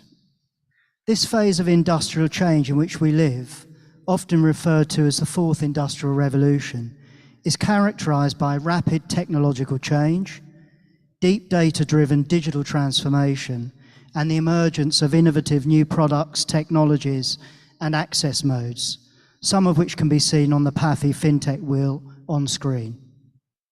In the last decade, the pace of innovation in financial services has increased dramatically as the era of FinTech has taken over. Despite such improvements, new technologies are also creating significant risks, and benefits are not being widely shared, worsening further inequalities and generating greater exclusion. Further, emerging data-related challenges such as privacy, cybercrime, illegal surveillance, and mis- and disinformation are rapidly increasing through digital platforms and creating havoc for individuals, regulators, and governments alike. The Gpfi framework promotes financial inclusion through payments and sets out fintech-focused key actions, positioning them in technology and neutral and holistic way. Next slide, please. One of the key challenges of the Fourth Industrial Revolution is a low level of interoperability, manifested in a lack of interconnectivity and integration between data, devices, and software. This arises as a result of frictions of communications between the heterogeneous devices and cross-domain applications, in turn due to ambiguity and a lack of context of the data. A critical question that arises is how to support decision-making in a technology-neutral and holistic manner while using data-driven digital transformation to advance financial inclusion. The significant challenge of low levels of interoperability, both syntactic and cross-domain, can be a major bottleneck for data integration. Next slide, please. The semantic web and its technologies such as resource description framework and web ontology language can increase interoperability by formalizing the representation of data and services. Semantic web technologies are standardized, provide a uniform way to query and link data, and have been approved for many years. In addition to being a suitable candidate for data integration, semantic web technologies provide unique features of knowledge management and reasoning. This approach enables data and services that are often siloed at present to understand and communicate with each other and thus use each other's functionalities. In particular, the ontology-based dynamic knowledge graphs demonstrate good potential, as I shall explain shortly. Additionally, the age of open source and open standards is also dawning, spawning new offshoot business models, which both public and private sectors alike are starting to embrace and becoming more innovative, agile, and cost-effective in the process. Licensing policies of software suppliers also continue to innovate, particularly towards greater cost reduction, transparency, and joining up services and persons across government and digital financial ecosystems. Next slide, please. We can see demand is growing rapidly worldwide for more timely, higher quality and diversified data and information, innovative data collection methods and processes, and near real-time data analysis to support policymakers, businesses, and other stakeholders. In this context, technology can create digital public goods in the form of actionable real-time data insights and scenario analyses to inform evidence-based decision-making across multiple and increasingly integrated domains. The World Avatar project, spearheaded by the Cambridge Centre for Advanced Research and Education in Singapore, offers an innovative solution to leverage digitalization as an important enabler to transform complex systems equipped with knowledge, cutting-edge tools, and technologies. It is creating a digital avatar of the real world, which is represented by a dynamic knowledge graph. The knowledge graph includes two key notions. Firstly, a base world describing the current state of the real world, and secondly, parallel worlds that provide various scenarios of the world. The knowledge graph integrates data and concepts and is maintained by autonomous computational agents. These agents incorporate real-time data and constantly update concepts and data, creating a living digital base world that remains current in time. The agents also leverage the data to simulate alternative scenarios, enabling the creation of parallel worlds which are connected to the base world in real time. And so by its construction, the knowledge graph supports the integration of different models and data described using ontologies which can improve cross-domain interoperability and enable multiple systems to interact and work together. Based on these capabilities and design, the digital avatar creates an ecosystem of connected digital twins that can change the base world and create parallel world scenarios. In this way, the world avatar can describe and analyze the world's behaviors and associated actions and outcomes, which can support data-driven decision-making in a technology-neutral and holistic manner. In closing, we know there are millions who have still never used the internet and that access is often too expensive for them where it exists. Across Asia alone, our data tells us that around 40% only of the region's population has access to finance through a transaction account. Closing data gaps and providing wider levels of connectivity are necessary conditions for developing technological solutions at scale for promoting financial inclusion. More and better data are needed to understand and remove the barriers to meaningful connectivity and inclusion, especially for the marginalized people who are still offline. When Sir Tim Berners-Lee invented the World Wide Web in 1989, he wanted to keep it free for everyone. Technology alone, data alone, connectivity alone cannot bring about universal financial inclusion. But improving the collection, processing and use of data, becoming increasingly data aware and data driven in our mindsets, embedding innovative and interoperable technological solutions into our financial inclusion strategies, and last but not least, promoting the philanthropic spirit around our increasingly interconnected world could. Thank you very much. Terima kasih banyak semuanya. Thank you, Mr. Drury, and also thank you to Mr. Yu, Mr. Koning, and Mr. Pam for your insightful presentations. Now we are entering our Q&A session. I would like to invite our online participants to put your questions in the chat box. But before that, I would like to invite our offline participants to raise your hand and deliver your questions now. And also, please state your name and the institution that you represent. Please be brief on your question and specify the speakers that you would like to answer your questions. So now I'm going to give the floor, the first opportunity to raise your questions to our speakers. So please raise your hand and the committee will provide you with the microphone. Is there anyone who would like to ask the questions? On the floor? Yes? No? Yes, okay, there's one on the back. Thank you, Mr. Drury. My name is Firda. I am from Stikom, Yogyakarta. I want to ask about how to foster digital transformation within the banking industry to sustain bank role as a primary institution in the digital economy and finance through the implementations of open banking standards, as well as the deployment of digital technology and data on their financial product and services. Thank you. Thank you for your questions. And you would like to state your name already?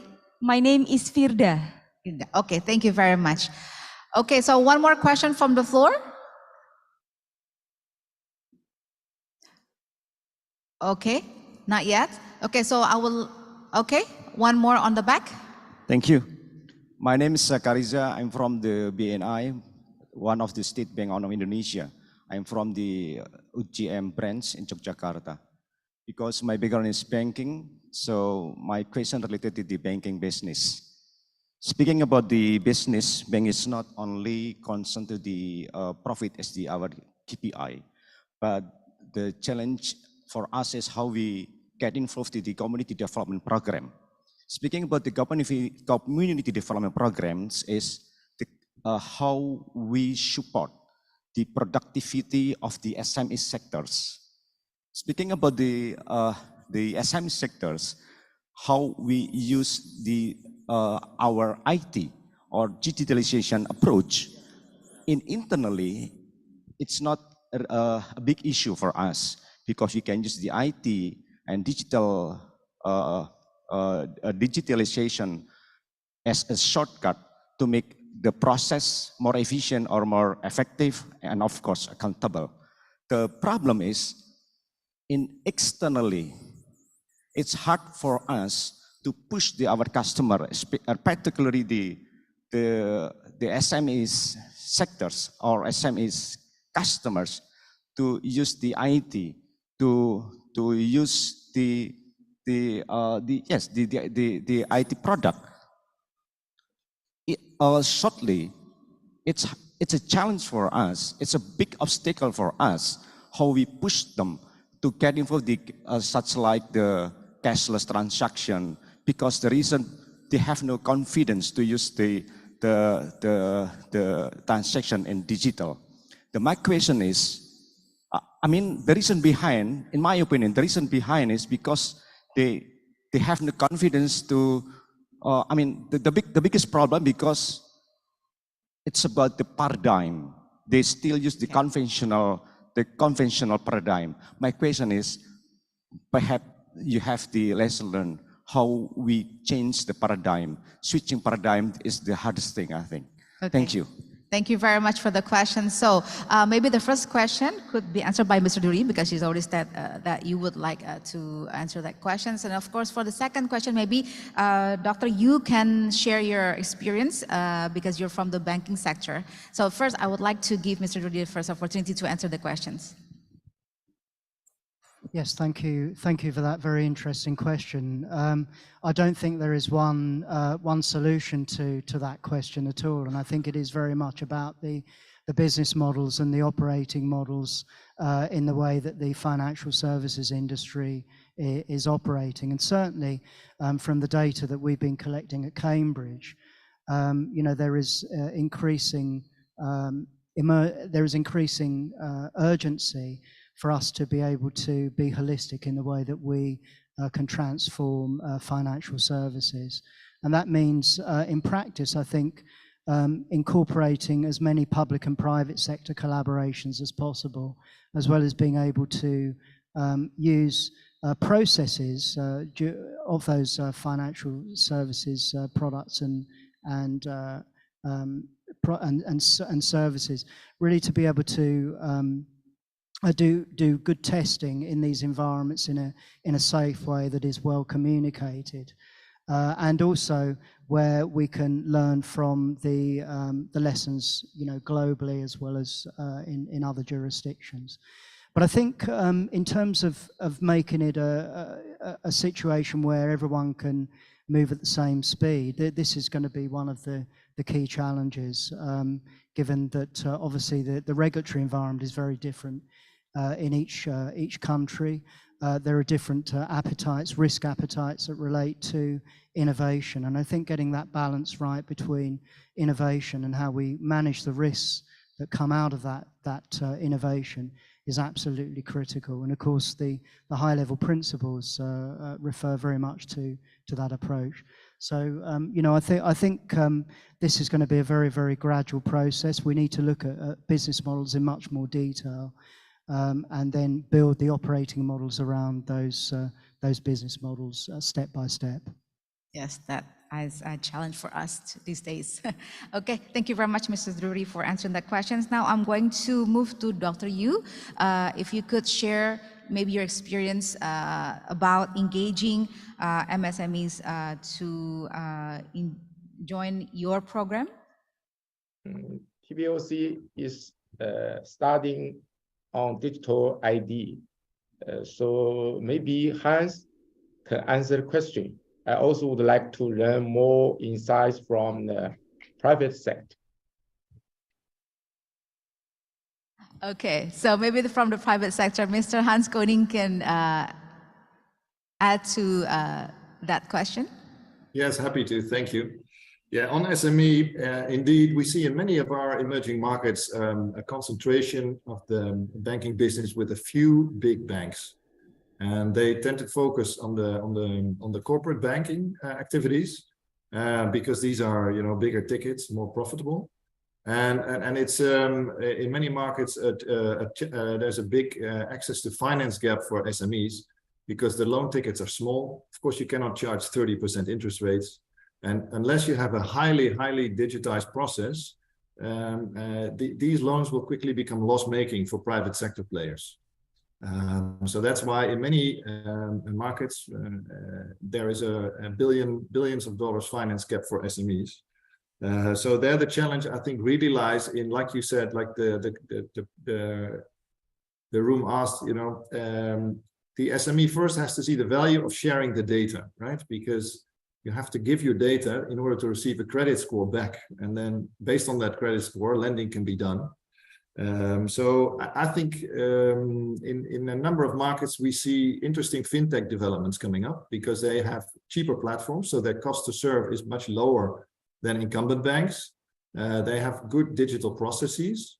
They have developed quite clever scoring engines, not only based on credit scoring engines, not only based on credit bureau data, but also incorporating alternative data, like from telecom companies, utilities, mobile phone metadata. So we see in a number of markets these players becoming quite successful, and I think that is a promising development because, as we all know, SMEs are so crucial for job creation and value creation in a country that I think that we, from our perspective, we really like to support these digital players going forward. And hopefully, you know, once the incumbent banks transform and can lower their cost to serve on these segments, they can also start to financially include the SME segment.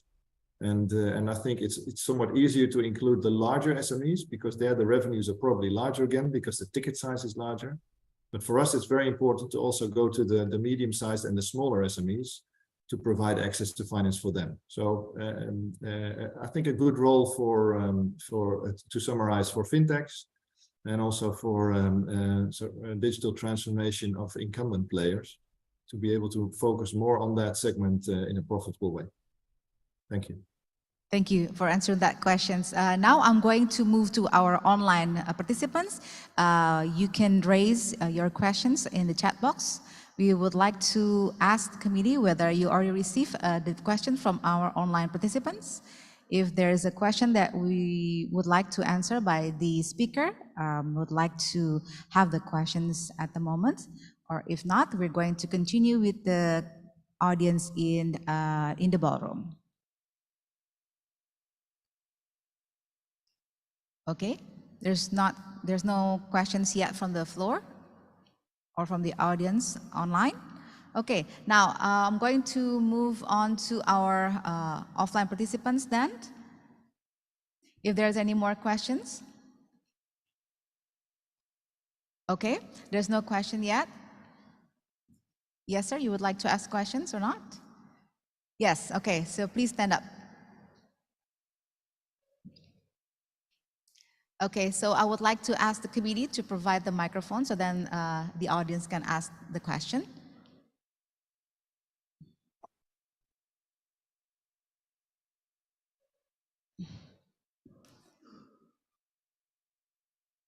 Okay, would you like to come forward, sir, to ask your questions? I will give you the microphone.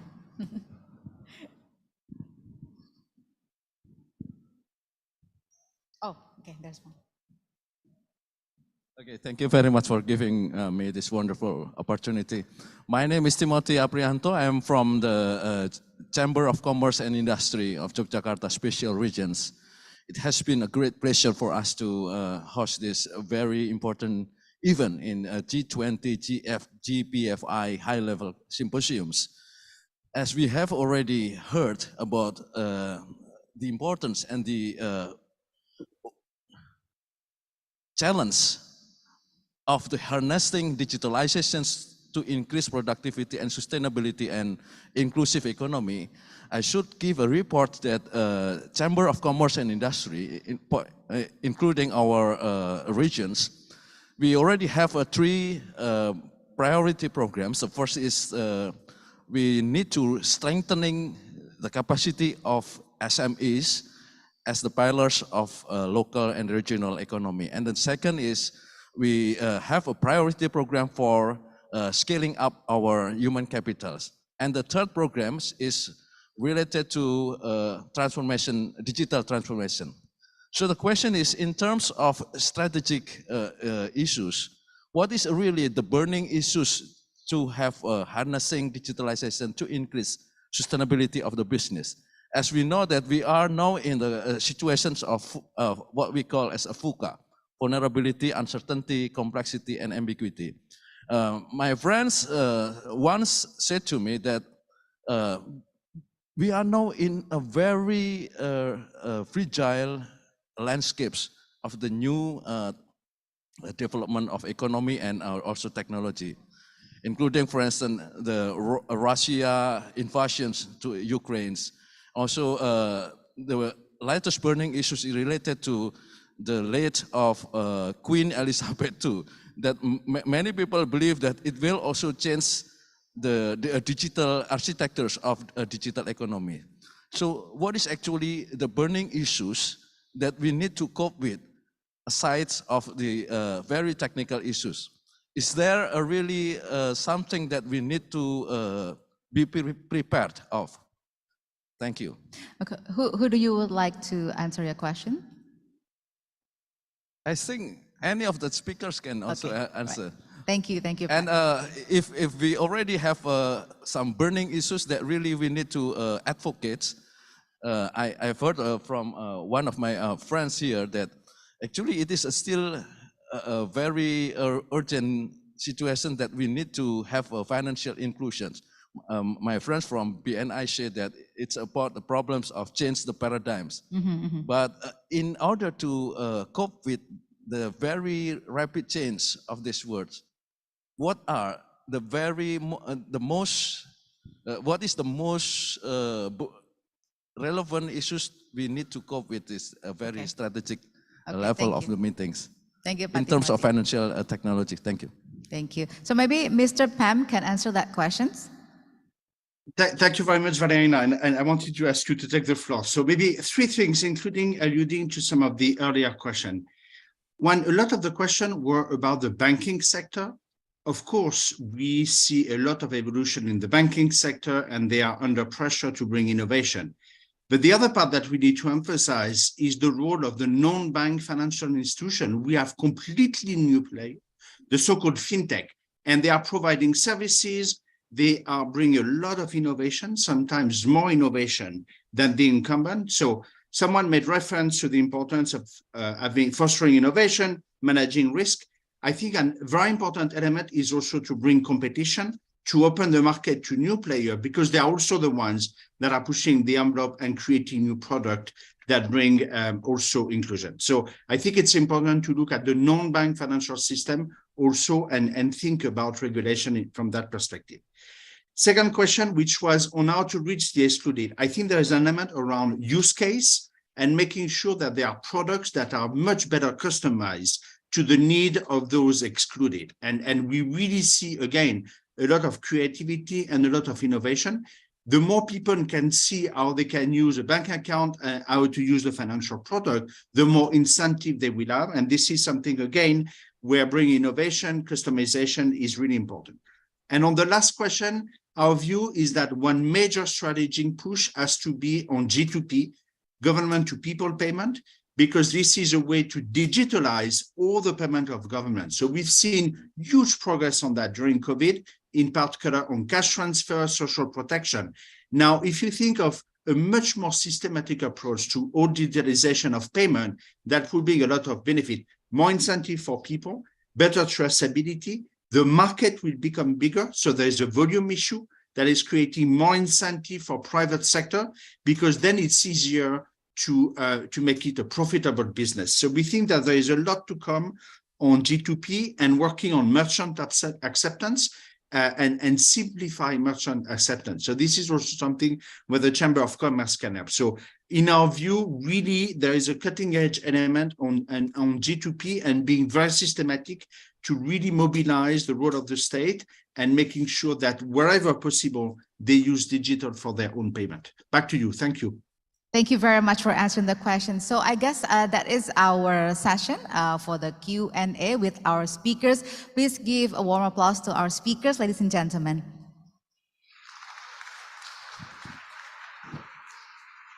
So from our discussion, we learned three main things. The first is digitalization in finance is a timely issue that needs to be addressed in order to increase inclusive growth, especially for women, youth, and MSMEs. And then second, how we could accelerate digital financial inclusion. So the G20 member countries have developed high-level principles that promote the establishment and facilitation of digital financial inclusion for various sectors, just like Mr. Pam explained to us just now. And of course, in order to implement these principles, there are challenges that need to be solved. One of the ways to do that is by developing a long-term and sustainable financial literacy and facility for MSMEs. Furthermore, the financial industry could help by establishing digital infrastructure to increase access of finance for MSMEs. And finally, technological advancements could also help by implementing open standard and open source of digital financial technology guarded by clear regulations. So once again, thank you very much to our speakers for sharing your thoughts with us today. So that concludes our first session. Thank you very much to our audience for your active participations and your questions. Thank you once again, Mr. Pam, Mr. Yu, Mr. Koning, and Mr. Drury for answering the questions. Before we continue to the next session, we are now going to take a coffee break recess for 15 minutes. Please kindly return to your seat at 10:37 Western Indonesia time. And thank you, and we'll see you again very soon.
Against the backdrop of the COVID-19 crisis, tackling the economic and financial impact of the pandemic is a matter of utmost concern, particularly for the most vulnerable countries. As the world continues to navigate the exit from the pandemic, the resilience of international financial architecture has been tested. Financial stability risks have been contained so far, reflecting the ongoing monetary and fiscal policy supports that have fueled global rebound.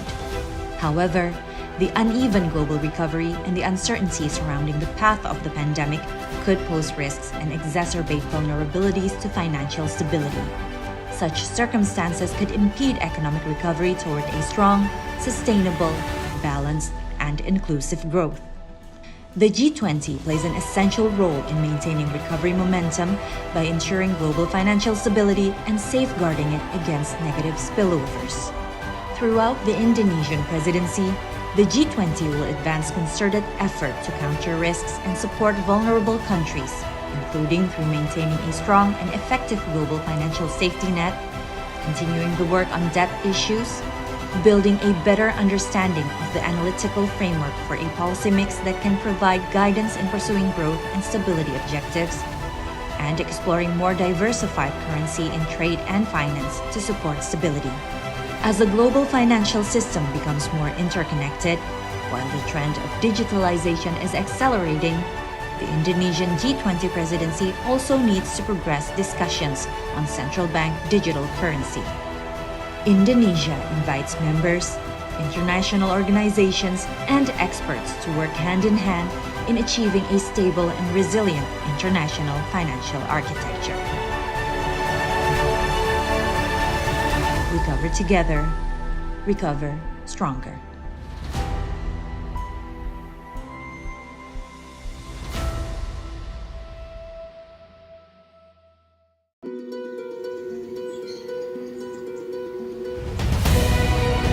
At the end of 2021, we've paved the road to 2022's G20 presidency, promoting Recover Together, Recover Stronger as its main theme. The first Finance and Central Bank Deputies meeting in the Indonesian presidency has established 6 priority agendas in the finance track that will be discussed throughout 2022. Now, it's time to get the wheels turning. One of the most crucial agenda in the Indonesian presidency is exit strategy to support recovery. COVID-19 has led to a severe global recession. In response, countries have taken unprecedented fiscal and monetary policies to protect the economy. These policies, along with the distribution of COVID-19 vaccines, has brought positive outcomes. Economic activities had begun to resume. Nevertheless, recovery doesn't come as a one-size-fits-all item. Advanced economies are recovering much faster than their emerging markets counterpart, while low-income countries are lagging. The different timings of exit policies can potentially bring negative spillover effect for countries. To mitigate these risks, a well-planned, well-calibrated, and well-communicated exit strategy is needed. Under Indonesia's presidency, the G20 countries and invitees will work together to create policy settings for a smooth exit strategy. Discussions will be held in the working group level as well as high-level meetings. For it is our duty to ensure that emerging from this pandemic, no one gets left behind. Recover together, recover stronger.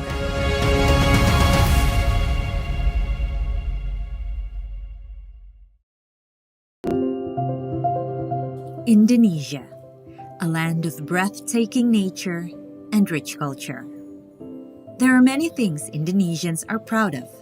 One-of-a-kind photogenic spots spread all over the nation, unique wildlife, magnificent cultural heritage, and the most recent one, the G20 presidency.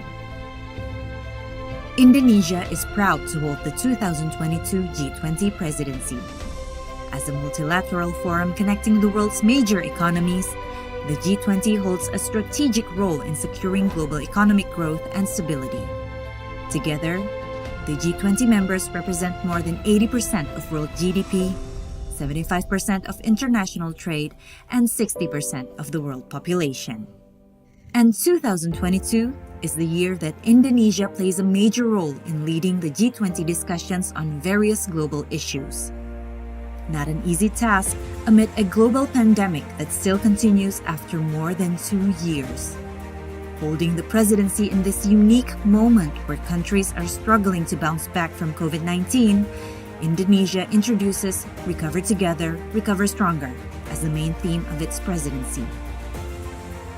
As a step toward an even, sustainable recovery, 6 priority agendas are introduced in the finance track. Exit strategy to support recovery, addressing scarring effect to secure future growth, payment systems in the digital era, sustainable finance, digital financial inclusion, and international taxation. Through these agendas, the Indonesian presidency aims to engage all G20 members and invitees in discussions and deliberations that goes beyond just the interest of advanced economies. Considerations also need to be put for other countries that may still be struggling to manage the pandemic. Because coming out of the pandemic, no one should be left behind. Recover together, recover stronger.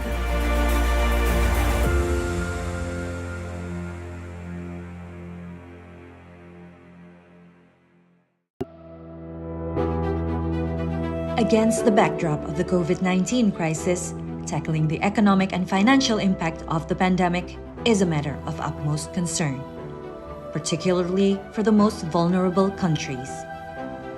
As the world continues to navigate the exit from the pandemic, the resilience of international financial architecture has been tested. Financial stability risks have been contained so far, reflecting the ongoing monetary and fiscal policy supports that have fueled global rebound. However, the uneven global recovery and the uncertainty surrounding the path of the pandemic could pose risks and exacerbate vulnerabilities to financial stability. Such circumstances could impede economic recovery toward a strong, sustainable, balanced, and inclusive growth. The G20 plays an essential role in maintaining recovery momentum by ensuring global financial stability and safeguarding it against negative spillovers. Throughout the Indonesian presidency, the G20 will advance concerted effort to counter risks and support vulnerable countries, including through maintaining a strong and effective global financial safety net, continuing the work on debt issues, building a better understanding of the analytical framework for a policy mix that can provide guidance in pursuing growth and stability objectives, and exploring more diversified currency in trade and finance to support stability. As the global financial system becomes more interconnected, while the trend of digitalization is accelerating, the Indonesian G20 presidency also needs to progress discussions on central bank digital currency. Indonesia invites members, international organizations, and experts to work hand in hand in achieving a stable and resilient international financial architecture. Recover together, recover stronger.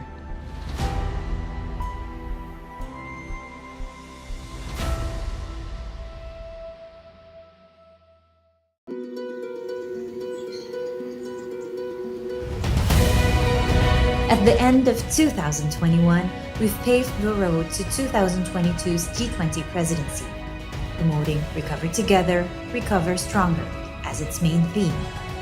The first Finance and Central Bank Deputies meeting in the Indonesian presidency has established 6 priority agendas in the finance track that will be discussed throughout 2022.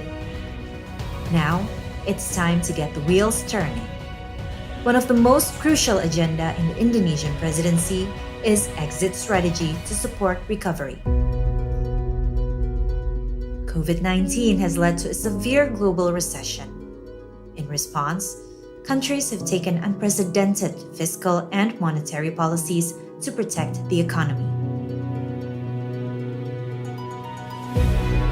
These policies, along with the distribution of COVID-19 vaccines, has brought positive outcomes. Economic activities had begun to resume. Nevertheless, recovery doesn't come as a one-size-fits-all item. Advanced economies are recovering much faster than their emerging markets counterpart, while low-income countries are lagging. The different timings of exit policies can potentially bring negative spillover effect for countries. To mitigate these risks, a well-planned, well-calibrated, and well-communicated exit strategy is needed. Under Indonesia's presidency, the G20 countries and invitees will work together to create policy settings for a smooth exit strategy. Discussions will be held in the working group level as well as high-level meetings. For it is our duty to ensure that emerging from this pandemic, no one gets left behind. Recover together, recover stronger.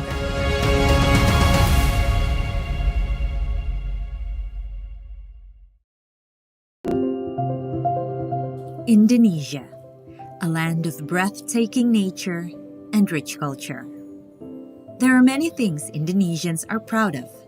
One-of-a-kind photogenic spots spread all over the nation, unique wildlife, magnificent cultural heritage, and the most recent one, the G20 presidency. Indonesia is proud to hold the 2022 G20 presidency. As a multilateral forum connecting the world's major economies, the G20 holds a strategic role in securing global economic growth and stability. Together, the G20 members represent more than 80% of world GDP, 75% of international trade, and 60% of the world population. And 2022 is the year that Indonesia plays a major role in leading the G20 discussions on various global issues. Not an easy task amid a global pandemic that still continues after more than 2 years. Holding the presidency in this unique moment where countries are struggling to bounce back from COVID-19, Indonesia introduces Recover Together, Recover Stronger as the main theme of its presidency. As a step toward an even, sustainable recovery, 6 priority agendas are introduced in the finance track. Exit strategy to support recovery, addressing scarring effect to secure future growth, payment systems in the digital era, sustainable finance, digital financial inclusion, and international taxation. Through these agendas, the Indonesian presidency aims to engage all G20 members and invitees in discussions and deliberations that goes beyond just the interest of advanced economies. Considerations also need to be put for other countries that may still be struggling to manage the pandemic. Because coming out of the pandemic, no one should be left behind. Recover together, recover stronger.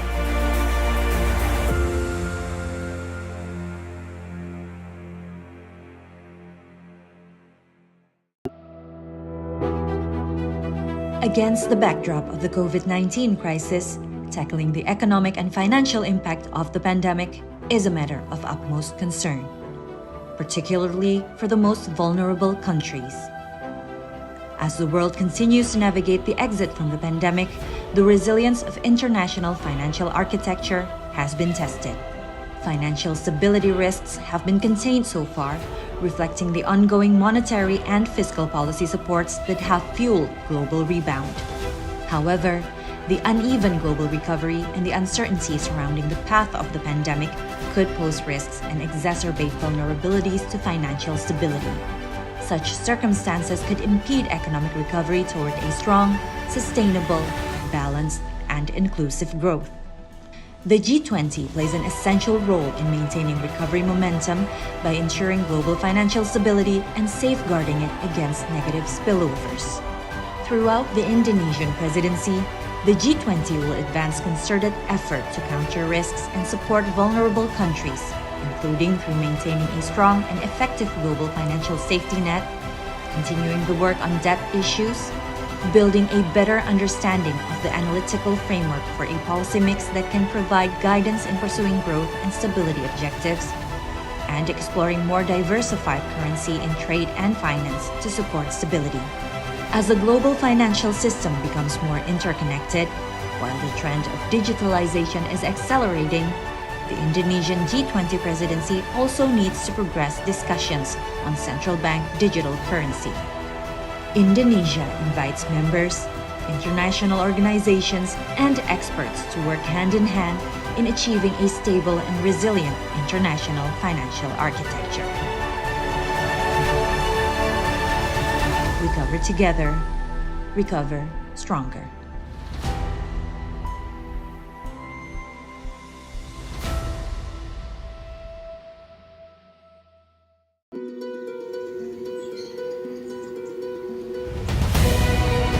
At the end of 2021, we've paved the road to 2022's G20 presidency, promoting Recover Together, Recover Stronger as its main theme. The first Finance and Central Bank Deputies meeting in the Indonesian presidency has established 6 priority agendas in the finance track that will be discussed throughout 2022.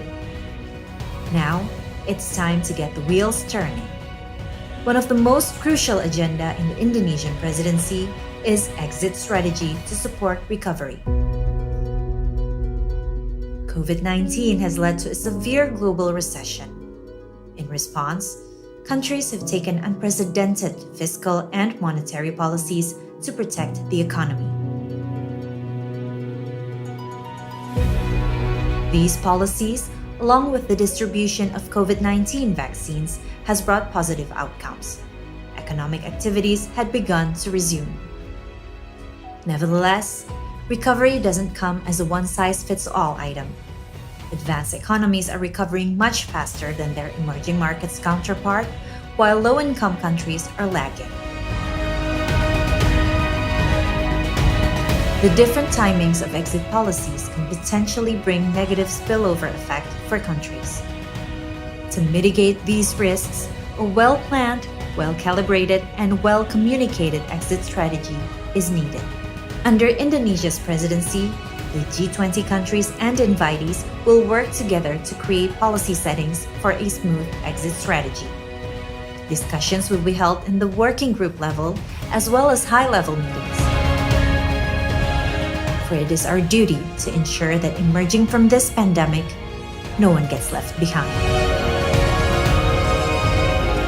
Recover together, recover stronger.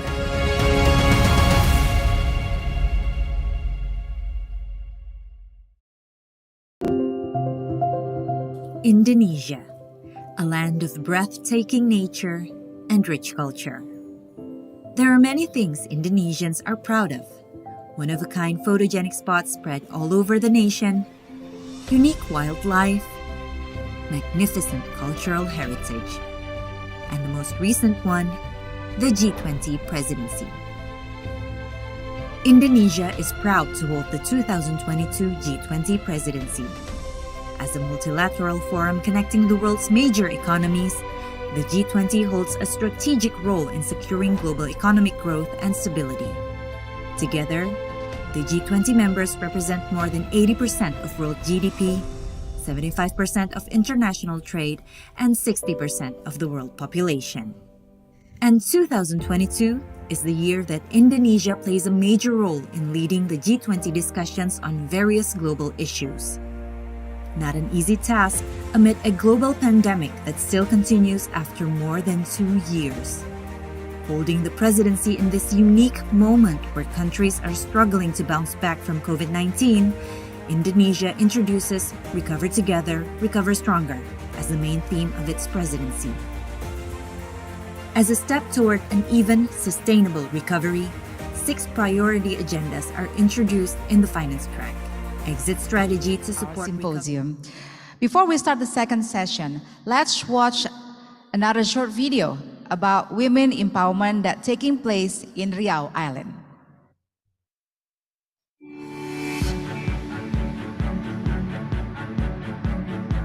Perkenalkan, saya Mursia Ketua Kelompok Wanita Tani Jadi Makmur Kota Batam. Harga cabai di Batam kemarin sempat naik tinggi sekali, bahkan pernah sampai 120.000 per kilonya. Sangat menyusahkan untuk ibu-ibu seperti kami-kami ini. Pengeluaran keluarga jadi naik tinggi sekali. Makanya kami para ibu-ibu ingin sekali bisa mandiri dan membantu keuangan keluarga, sehingga tidak semua bergantung kepada suami. Kami senang sekali ketika Bank Indonesia memilih kelompok kami untuk menerima program pengembangan. Kami diminta Bank Indonesia menanam cabai rawit. Katanya kami bisa ikut menambah pasokan cabai supaya harga cabai tidak melambung seperti kemarin. Kami dibimbing mulai dari menyemai bibit, mengolah lahan, memberi pupuk, penyemprotan obat, dan pestisida, sampai bagaimana cara panen yang benar. Kami juga dilatih untuk mencatat semua pemasukan dan pengeluaran dan membuat laporan, menyusun jadwal kerja, sampai dengan bagi hasil setelah panen selesai. Kami merasakan banyak sekali manfaat dari program pelatihan dan bimbingan ini. Kami jadi lebih produktif dan memiliki penghasilan sendiri sebagai ibu-ibu. Bahkan beberapa anggota kami sampai tertarik untuk menanam cabai rawit di lahan mereka sendiri-sendiri. Oh iya, kami sekarang juga sudah mengemas produk cabai hasil kebun kami dengan cantik seperti ini. Kami ibu-ibu KWT akan terus semangat dan menunjukkan bahwa wanita juga bisa berdaya dan menjadi hebat.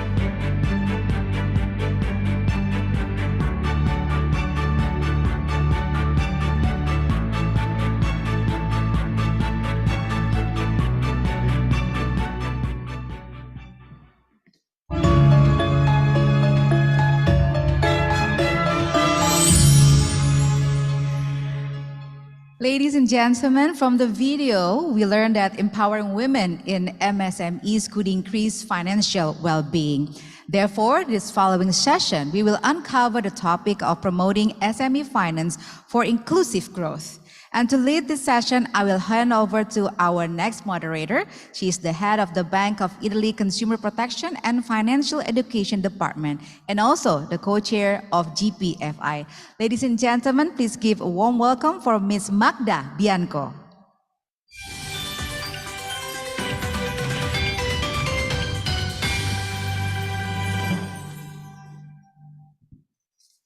Good morning to all of you. It is a great pleasure and a real honor to be here with such distinguished guests today. Thank you to the governor of the special region of Yogyakarta, to Minister Sri Mulyani, to Governor Peri Vargio, and to our patron, Her Majesty Queen Maxima.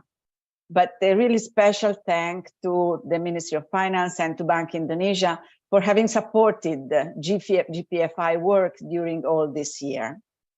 Well, before starting our session on MSMEs finance, let me invite on the stage our distinguished panelists, Deputy Governor Mauricio Costa de Moura from the Banco Central do Brasil, Andy Taufan Garuda Putra, founder and CEO of Amarta, and Professor Iwan Yahya Aziz from Cornell University.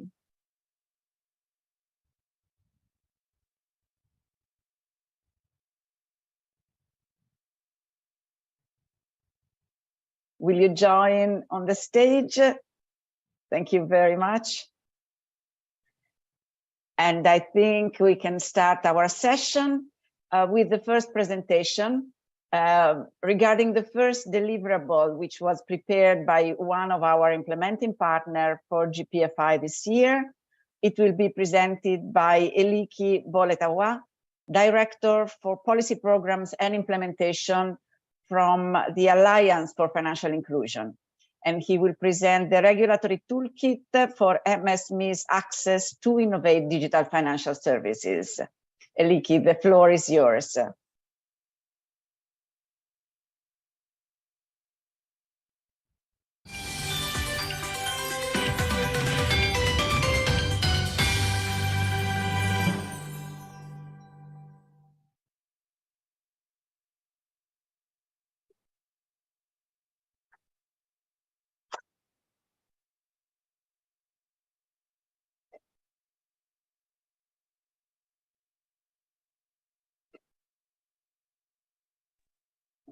Can you hear me, Magda? Very well, yes. Wonderful, great. Excellencies and distinguished guests, speakers and moderators, warm greetings from Kuala Lumpur. My presentation this morning should have been in person from the beautiful Yogyakarta. However, due to some logistics challenge, I couldn't make my trip yesterday.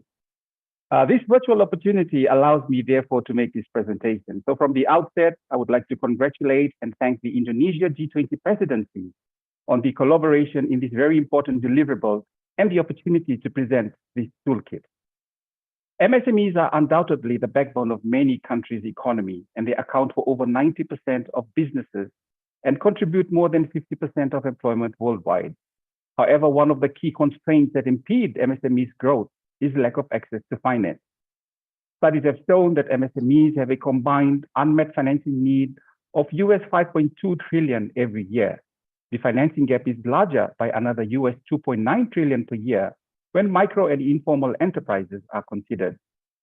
AFI's SME Finance Working Group, in cooperation with Indonesia's G20 2022 presidency and members and implementing partners of the Global Partnership for Financial Inclusion, took the lead in developing this regulatory toolkit, which also builds on the adoption of the AFI policy model for MSME finance endorsed by the AFI network in 2021. This regulatory toolkit is intended to provide a range of clear, relevant, and step-by-step practical policy tools that regulators can introduce at various stages of their policy implementation process to enhance the regulatory environment for MSMEs to access innovative digital financial services. It is a resource for financial regulators from both G20 and non-G20 member countries. Just a question whether if my slide is available. Thank you very much. Can we move on to the next slide, please?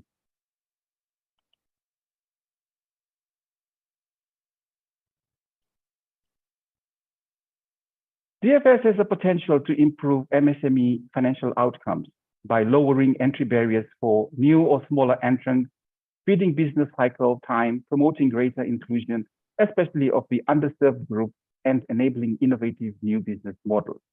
However, there are certain challenges that have been observed for MSME digital financial services, and these include poor access to unsecured credit, industry and regulatory models based on traditional financing forms, lack of digitalization in adjacent enabling institutions, digital identity and KYC issues, data protection and privacy, and the poor cross-border collaboration. However, through the G20 Gpfi established high-level principles and guidelines for digital financial inclusion and has revealed demand from regulators for a toolkit which will provide practical implementation guidance, best practices, and concrete models for regulatory measures, which will improve MSME access to innovative digital financial services. This regulatory toolkit project is a collaboration effort between the G20 Gpfi, its implementing partners, and the AFI SME Finance Working Group with input from industry experts and other market participants. Next slide, please.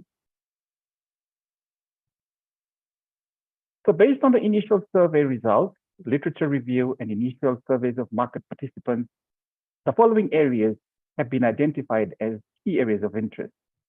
On product emphasis, we look at factoring, supply chain finance, trade finance, warehouse receipts, and listings. The second area is on financial infrastructure. We look at business registries, electronic documentation standards, shared KYC providers, credit bureaus and insurance providers, payment systems, distributed ledger technologies, collateral registries, and etc. The third area looks at regulatory focus. Here we're talking about crowdfunding, securitization, collateral capital standard requirements into play, AML, and sandboxing. On the legal and judicial component, here we're looking at the collateral enforcement for the commercial court, voluntary corporate restructuring. On data standards and protection, we look at alternative credit scoring, client data protection, and finally on inclusion, we look at what makes digital financial services work for underserved populations, particularly on women, youth, migrants, possibly displaced persons, and rural communities. Next slide, please. The toolkit then outlines three main components. First is on the objective and purpose. Here, it strategically explains on the importance of financial system access for MSMEs, how digital financial services takes this for a leap forward, addressing the issue of MSME financing gap and the purpose of regulatory toolkit. On the second component, when we look at the regulatory aims and principles, it breaks down into two. First is on the regulatory aims, from system stability and integrity to economic growth and innovation, and most importantly, consumer trust and protection. The second component is on the underlying principles that have guided the design of this toolkit.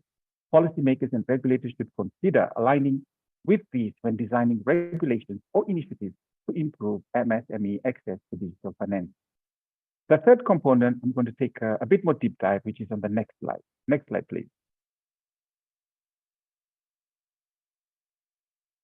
So here we're looking at the regulatory toolkit for enhanced digital financial inclusion of MSMEs. And here it's based on four main pillars. Pillar one looks at MSME access to digital financial services. So we're looking at payment systems and transfers, digital finance and trade, sandboxes and other innovation enablers for MSME finance, crowdfunding and other alternative financing sources for MSMEs. On pillar two, we look at the digitalized credit infrastructure. How do we optimize MSME credit information through digitalization, credit guarantees and digital financial services, and DFS credit providers and access to collateral. Pillar three focuses on market efficiency. We look at the national roadmap for digital transformation, online business registration, digital financial literacy and education, and alternative data. Pillar four then focuses on the special consideration for the underserved population. Particularly here, we talk about women, youth, migrants and possibly displaced persons, and rural or nomadic and cultural populations. Now, to ensure that regulators can relate to these practical interventions and understand the granularity of these policies, the toolkit also shares some country examples. So here we've listed 5. When we look at India, we bring forward India's Unified Payments Interface, or UPI. This platform makes and receives payments for goods and services through a digital wallet, which could be used even without a bank account. Looking at Kenya's digital economy blueprint, the blueprint sets out 5 pillars of focus, including digital government, digital business, infrastructure, innovation-driven entrepreneurship, as well as digital skills and values. When we look at Armenia, their one-stop shop, the one-stop shop allows business registration that can be linked with other related functions as part of a one-stop government service bureau. Bringing closer to our region, Thailand's implementation of eKYC, the Bank of Thailand initiated a multi-stage sandbox process for testing and validating KYC using a shared KYC utility built on top of the National Digital Identity Platform. And then on Singapore's use of digital signatures that allows for a trade trust, a public blockchain utility for digitally signed compliant trade documents with legal validity.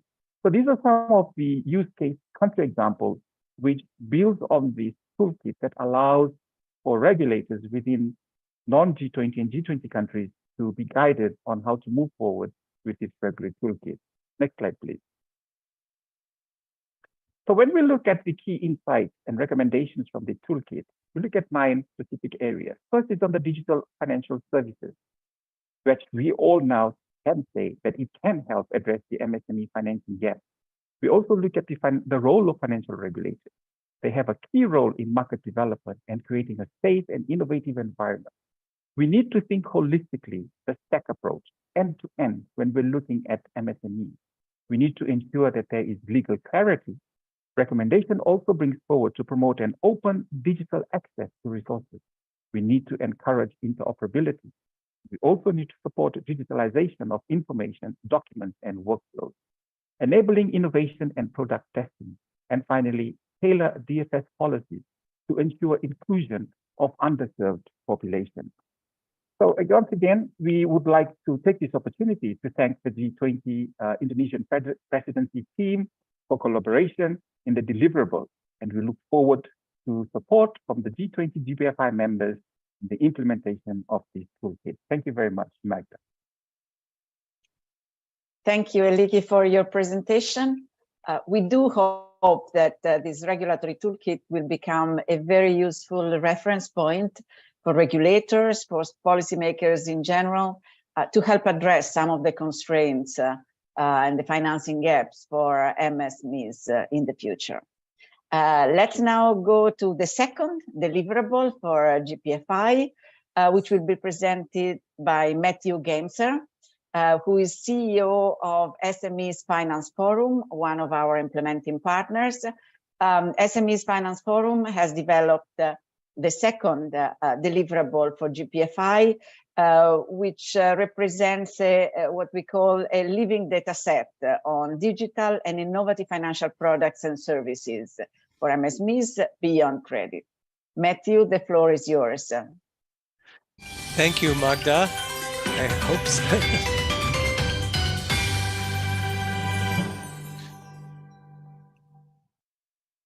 Gosh, I think I look a lot younger in that picture. I've got to maybe work on my lighting. So hello, everybody. I hope you can hear me.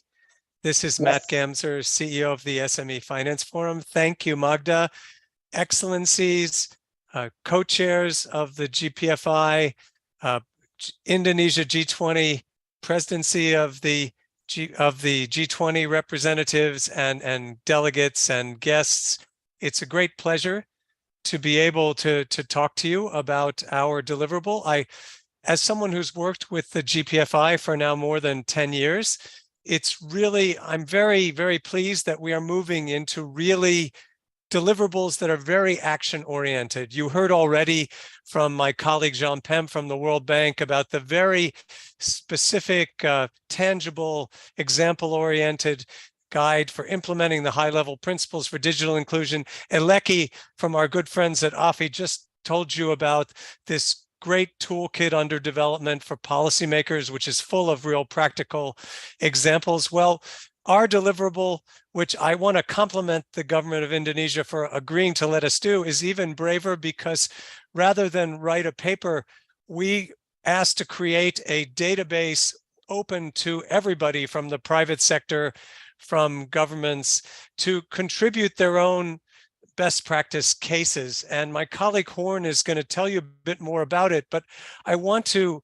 state just how different a departure this is. It is an initiative that will be as useful as the participation that the world's folks doing the innovations in MSME finance can contribute to. We've been going virtually around the world since COVID struck in the SME Finance Forum's work. And again, we hear, look, we don't want a theoretical paper. We want to know what other people are actually doing out there in industry, in the private sector, in the public financial institutions. And so this database is an opportunity to do just that. And to tell you about where we are in this, I'm going to turn over to my colleague, Horn T, who I hope we can see and hear soon.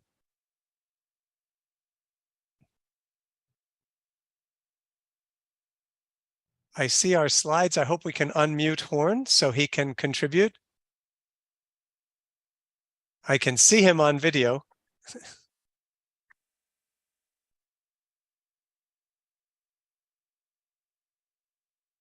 We still cannot hear Horn. We're still not hearing Horn. If we can't hear him soon, I'm gonna have to jump in here, but I hope we can unmute him. Could the organizers, he's listed as SME Finance Forum Horn T on the participants, and he is a panelist.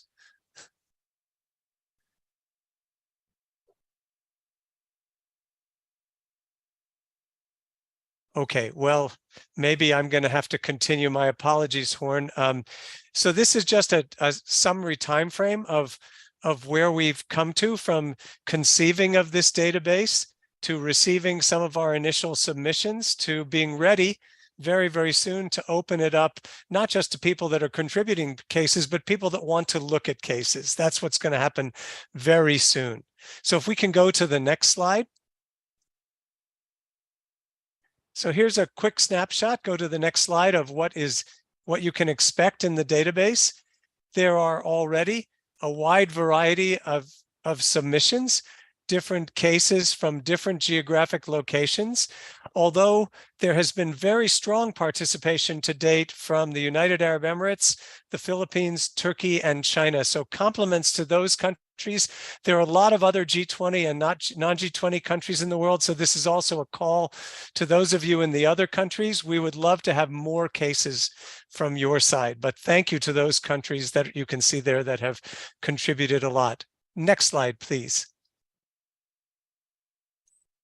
You see that there are many different topics because we are looking at examples of digital innovations in MSME finance that go beyond just pure credit.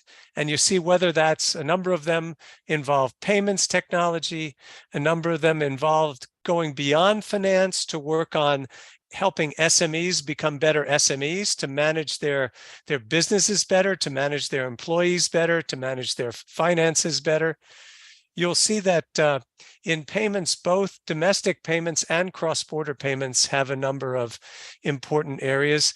But overall, there's a wide range of categories, with payments being at the center, which shouldn't be surprising because if you've been listening tonight or this morning, Selamat pagi to those of you who are, it's still morning in Indonesia, you know, the payments, as you can clearly see, lie at the center of digital inclusion, and being able to have availability and interoperability of digital payment services is critical to SMEs having better access, not just to credit, but to all sorts of financial services. So it shouldn't be surprising that that's what's coming out in our database so far.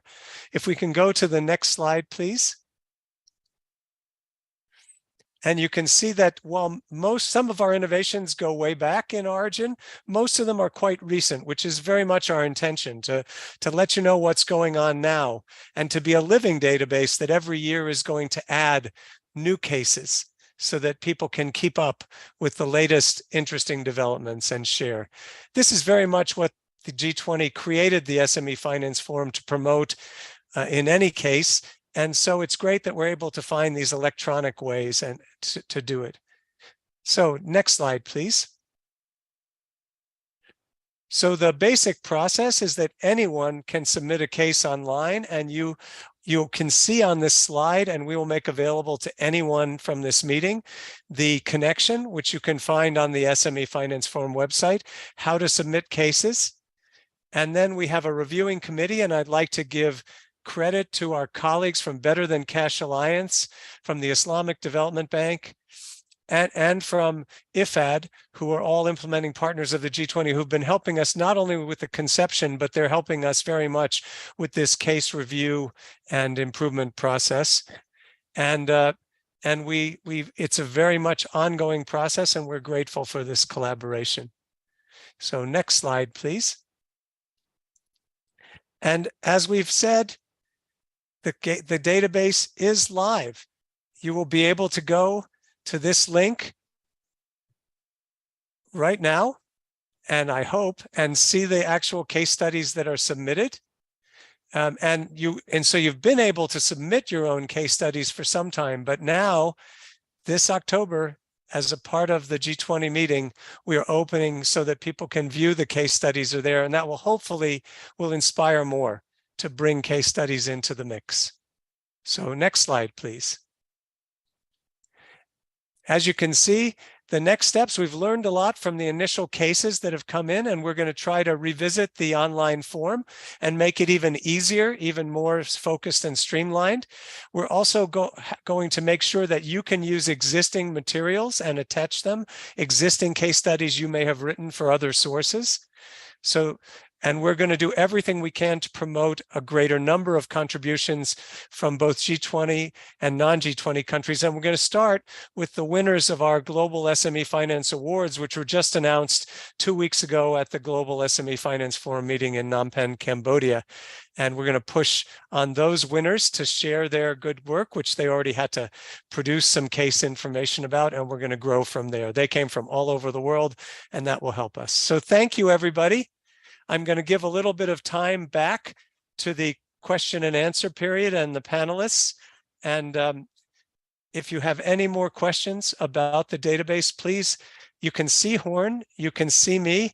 I'm so sorry you couldn't hear Horn, who would have given a much more thorough presentation of the database than I was able to do, but hopefully he will be on hand to answer questions also. So thank you very much. Thank you, Matthew. You did very well, I must say. And thank you, Horn. Yes, as you saw from these two presentations, and as Matthew said, we are very much looking into practical implementation, guidelines for members, for countries, to really get information and practices that are ready to use, useful in a sense.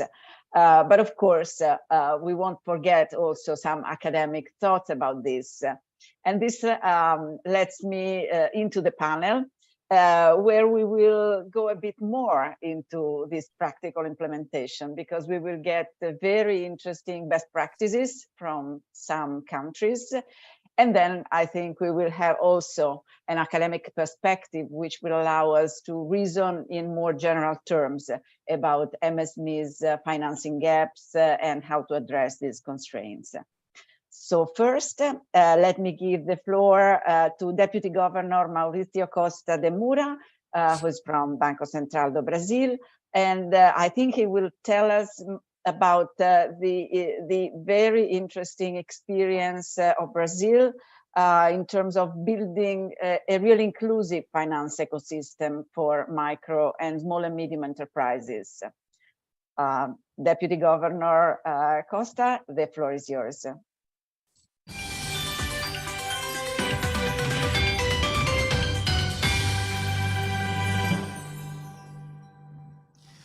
Thank you very much, Magda. Thank you for the government of Indonesia and the government of Yogyakarta, and also for the Minister of Finance and Bank of Indonesia for this lovely reception and the hospitality here in Indonesia. Good morning for my fellow panelists, and good evening for my colleagues in Brazil, the few of them that are still awake. And good morning for all the audience here in the floor, both physical and virtually. And the presentation, please. Thank you very much. Next slide. Thank you. Well, besides the core mandate of monetary policy and bank supervision, we are the Central Bank of Brazil decided to put together a set of other actions in a comprehensive strategic agenda that we called back in 2017 the agenda BC+. In 2019, as this agenda became even more tech-based, we renamed it to BC hashtag. Another click in this slide, please. Thank you. The Agenda BC hashtag fosters technological innovation to address some structural issues in the national financial system, to ease access to financial markets, assure long-term low interest rates, and deliver better financial services. This agenda encompasses 5 pillars: the inclusion of the population, the competitiveness in the markets, transparency for all the participants and for society, financial education, and more recently, we aggregated a 5 dimension, the sustainability. Next slide, please. The goal of the competitiveness pillar is to prepare the financial system for a technological and inclusive future. There are dozens of actions in this pillar. For instance, the design of our open finance initiative, the central bank digital currency, a program of regulatory sandbox, and more. For today, let's focus on PIX. Next, please. Thank you. PIX is the Brazilian instant payment system. It enables users to send or receive money transfer in just a few seconds at any time, 24/7, including weekends and holidays. It was released in November 2020, and it's free for citizens. Clients can use their email or mobile phone or taxpayer identification number, or even an alphanumerical random code as a key to performance PIX operation. With those PIX keys, are linked by the users, by their own users, to their bank accounts or accounts of payments or any kind of accounts in the financial or in the payment system. To receive a Pix, the user informs his key to the sender, to the payer, instead of complete information such as bank number, agents, and account number. Pix improved the market competition and efficiency, and it was quickly embraced by the public. Today, around 1,025 million individuals in 11 million companies, legal entities, have Pix keys. That represents around 70% of the Brazilian adults and 55% of all companies in Brazil. In August, over 2 billion Pix transactions, summed almost 1 trillion Brazilian reais, approximately 190 billion US dollars. Next, please. Sending a Pix is a popular neologism for performing a Pix transactions, and people say all the time, send me a Pix, I'm gonna send you a Pix, as it's become daily used by the population. Approximately 500 million Pix keys has been set, because we can, a given client can choose more than one key for a given banking account. So I can give you my cell phone for a person, or give my number of my taxpayer identification number to another, and so on. Pix and most of these 500 million Pixes has been set by natural persons. Pix adoption curve itself illustrates its acceptance. But why Pix is so well succeeding in Brazil? Well, the convenience is the first part of this answer. Pix is convenient for clients. It's available to everyone. There is no need to new login or password or to enroll in another environment. There is no need to open a new bank account. Every bank account in Brazil has Pix. Pix keys let people identify the recipient as easy as sending an instant message in WhatsApp or another social media. It's available in all banks' apps and websites right after the login, and it's adopted by more than 700 participants in the banking system in Brazil. On the other hand, Pix is also convenient for businesses.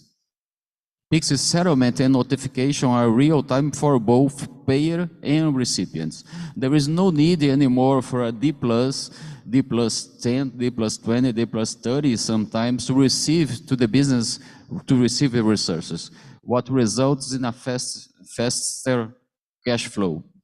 Pix represents a low acceptance cost for recipients than other payment options such as credit cards, credit and debit cards. And finally, it's very easy to integrate Pix to sellers' business automation systems. Next, please. Privacy and security are the second part of that answer. All transactions in Pix, all Pix transactions are encrypted in a network that's completely separated from the internet. All Pix keys are stored in a transaction account identifier directory, the TAID, that's held in the central bank. The regulation of the TAID complies with the General Data Protection Act in Brazil, which establishes rules on collecting, handling, storing, and sharing of personal data by organizations. Pix rules are security-driven and provides measures to mitigate fraud risk. Participants are fully accountable for frauds caused by mismanagement of risks. And Pix participants may set ceilings, better say, caps for transactions based on the customer's risk profile according to the time of day of the transaction, account ownership, service channel, user authentication mechanism among others. Pix users may also adjust their own limits using banking apps and the internet banking. Reducing the limits has immediate effects, but increasing the limits depends on the analysis of customer profile by the bank. PIX authorization time can differ to allow institutions to check unusual transactions with a high probability of frauds. In that case, the PIX is not settled in a few seconds, but can take 1 minute, 2 minutes, or even 3 minutes to check for fraud. Institution must raise a fraud flag, the TDID, whenever the given key has been used for fraudulent transactions. And these flags can be seen by all participants in the system. And finally, there are mechanisms to block funds to possible return them to the sender in case of fraud. Analyzing the amount of PIX by type of transactions, we can see the growing significance of P2B transactions. This growth represents an important benefit the PIX has brought to companies, especially for MSMEs, as receiving payments through PIX is free of charge and the money is instantly available. This is relatively more significant for smaller businesses that face cash flows constraints and higher burden on credit card fees, for example. You can see that we started from 5%, and nowadays we are more than 20% of transactions are B2B. And considering the priorities of the current Gpfi action plan, PIX is addressing both digital financial inclusion and MSME finance. From the 162 million people in the financial system, which represents 96% of all adults in Brazil, around 49 million did not perform any digital transfer the year before the release of PIX. This is financial inclusion for these 49 million people. 90% of micro-entrepreneurs have at least one PIX key, 50% of them have sent a PIX, and 80% receive at least one PIX nowadays. As you know, informal economy in Brazil is very representative. We estimate that 20 million out of those 125 million people using PIX are informal workers.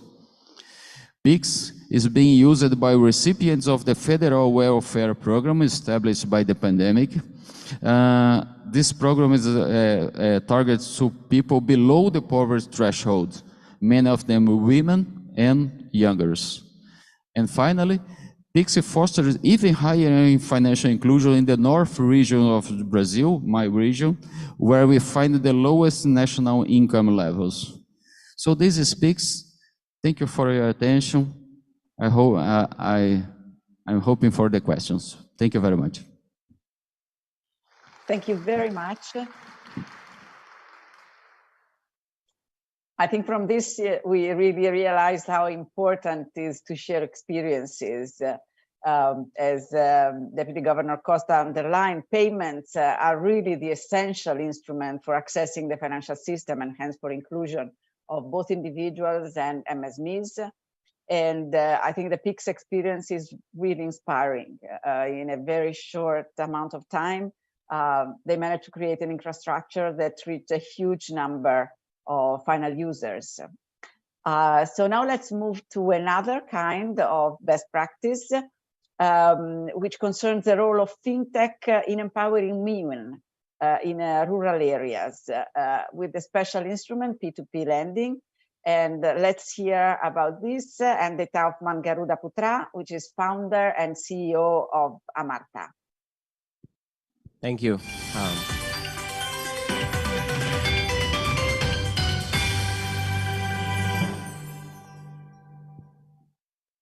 Okay, good afternoon, everyone. Today, I will share and present a use case and story of about driving financial inclusions, driving inclusive growth, especially for the grassroots economy with technology, with financial technology from what we are building here in Amarta. Maybe we can start the presentations, please. Okay, next. Yeah, so just a little bit background. I'm Taufan. I founded Amarta back in 2010. So it's already 12 years for my journey serving people at the bottom of the pyramids. We started very humble beginning as a traditional microfinance. If you're familiar here with Grameen Bank model, woman-led SMEs lending, community-based, we started from there. And then we pivot into a marketplace, into a digital platform now. So now, as a digital microfinancing platform, we are connecting institutions and individuals to directly access the SMEs markets. We're serving over 1 million across nations, especially on the deep remote villages in Indonesia. We disburse more than 600 million US dollars now. When we maintain 0.5% as non-performing loan, I think compared to the other players in the market, I think we are one of the best so far. And we built the business profitable and sustainable. To give also a little bit the context on the business. So our business model specifically focus on serving women-led SMEs in rural villages. We provide access to multiple financial products. Our core business is lending. We start from this lending. Everyone in the village can get access to loans as a community. They can get loan from 5 million rupiah, $300, all the way after they complete the first cycle. They can top up to higher loan size, bigger loan size, and build a profile with us. Next, please. Yeah, so the way we see about promoting inclusive growth, we build business is how we can make a difference to the society. First is about how we build a simple financial platforms that enable these entrepreneurs to thrive. We start with lending, and we see the opportunity as a platform to connect many more financial products. These communities in the grassroots economy can also get equal access, just like everyone else. Second is about how we build digital economy, how we connect digital economy to the bottom of the pyramids, to the informal businesses. We help to transform these traditional retails to be able to catch up with the growing of this digital economy. And next is about driving prosperity for these segments, for this bottom of the pyramids, their families, their communities, and strengthen the local economies. Yeah, next. I think I start with some of the use case here. The challenge in this access to finance in these villages, remote locations in Indonesia. Definitely for all of us, we don't go to the bank's branch anymore. I mean, like we spend less if we go to the branch banks if we really need it, and that still happens in some of the rurals in Indonesia. If you want to go to the bank, since there's only limited bank providers in some locations, they need to line, like it takes hours to line, so they put sandals, they put helmet to line, and then yeah, it happens every day in some locations in remote Indonesia. And I think the role of fintech here is how we can emerge as a better service provider. So a better financial experience, access to nabung rutin, access to transactions, payments, savings is much simpler with small amount of money. Now you can deposit, you can withdraw as small as you want, and I think the fintech can play on that role. Next. Also, maybe I also would like to highlight about in terms of access to finance in grassroots economy. So in Amarta, we recently launched a report. We call it Amarta Prosperity Index. So specifically, we're targeting about bottom of the pyramid economy and what's the challenge in these markets. So this financial literacy or having bank accounts, understanding about financial products, especially already there. The next challenge is about if we want to accelerate the prosperity is how we drive advanced financial usage. Advanced financial usage means all the case that we talked today, building cashless ecosystems, QR payments, using mobile banking platforms. That's definitely will drive use case of financial products in the traditional retails or grassroots economies. Next. So the way we see is if you want to really targeting and empowering this women-led SMEs or rural economies, we should have an approach, is a holistic approach. We not only from one-sided products, but we can provide this lendings, payments, savings, investments into one ecosystems, partnering with multiple players and serve the markets together. And eventually, this community can thrive as together and driving, perpetuating growth. That's the way we see. Next. So if we see the way we continue to grow, to scale, is we are about building inclusive growth in Indonesia. So we're not only about serving Java, but we're now intensifying our efforts to drive more growth in outside Java, Sumatra, Sulawesi. They have a very promising future for SMEs lending with the density, the characters of the economy. We will continue to unlock and unleash this opportunity of SMEs lending outside Java. Next. Next, probably. Maybe on these slides, I also would like to highlight on the case about how we empower traditional retails or warung in Indonesia to really become as a platforms for payment points. So this is the use case where we can truly build trusted digital distribution networks of financial services. In some case, in government already launched a Laku Pandai program, and I think this model is already proven. But what we need to continue to enhance is the approach of the product developments. How we make sure the products really fits with the characters of the business, the characters of the community.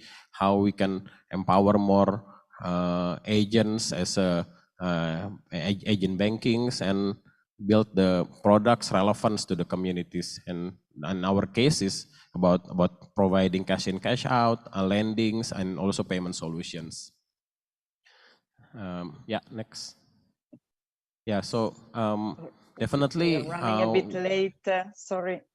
I think this is the last slides from me. So the interesting part about lending to women-led SMEs definitely is about superior attractive return. So I would like to highlight on the return on investment. So every time we provide loans to these women-led SMEs, the return on investment is very significantly huge. So when we build more competitive environments, when we can understand the risk of providing loans to the segments, we can lowering the interest rate, and their return on investment will continue to increase much higher, even with the current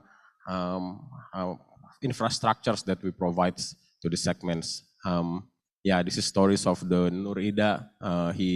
Mushroom farmers receive loan from $200. When he borrowed $200, actually in 1 year she can generate return all the way to close to $2,000 in a year. So that kind of growth is a real story why we need to continue to driving digital finance products for women-led SMEs.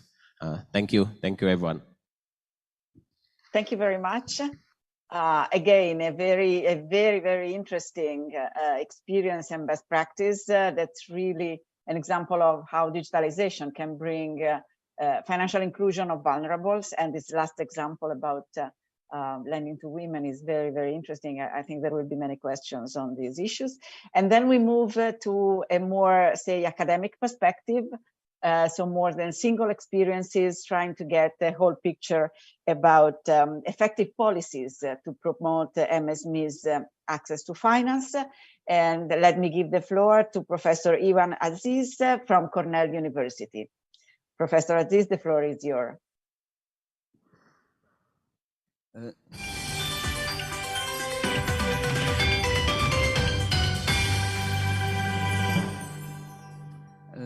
First of all, I would like to thank the Bank Indonesia and the Minister of Finance of the Republic of Indonesia for inviting me here. And given the time constraint here, I understand that Ms. Magda is under pressure now because the time is very limited. Let me just present one slide instead of several slides here. And I would like to go straight to the question raised by the organizer. When I received the invitation for this session, the organizer sent me 4 different issues for me to address. So let me address those 4 issues. And only if we have some extra time, I can show a couple of slides. And another note is that what I'm going to present and to address the 4 issues raised by the organizer is based on our field surveys on the MSME, and thanks to the Central Bank of Indonesia, who sponsored this survey. And we started the survey back in 2019, right before the COVID. And we still continue doing it now, and hopefully it will be finished by early next year. So in a way, we can see the difference between pre and post-COVID. And for that, let me go to the slide, please.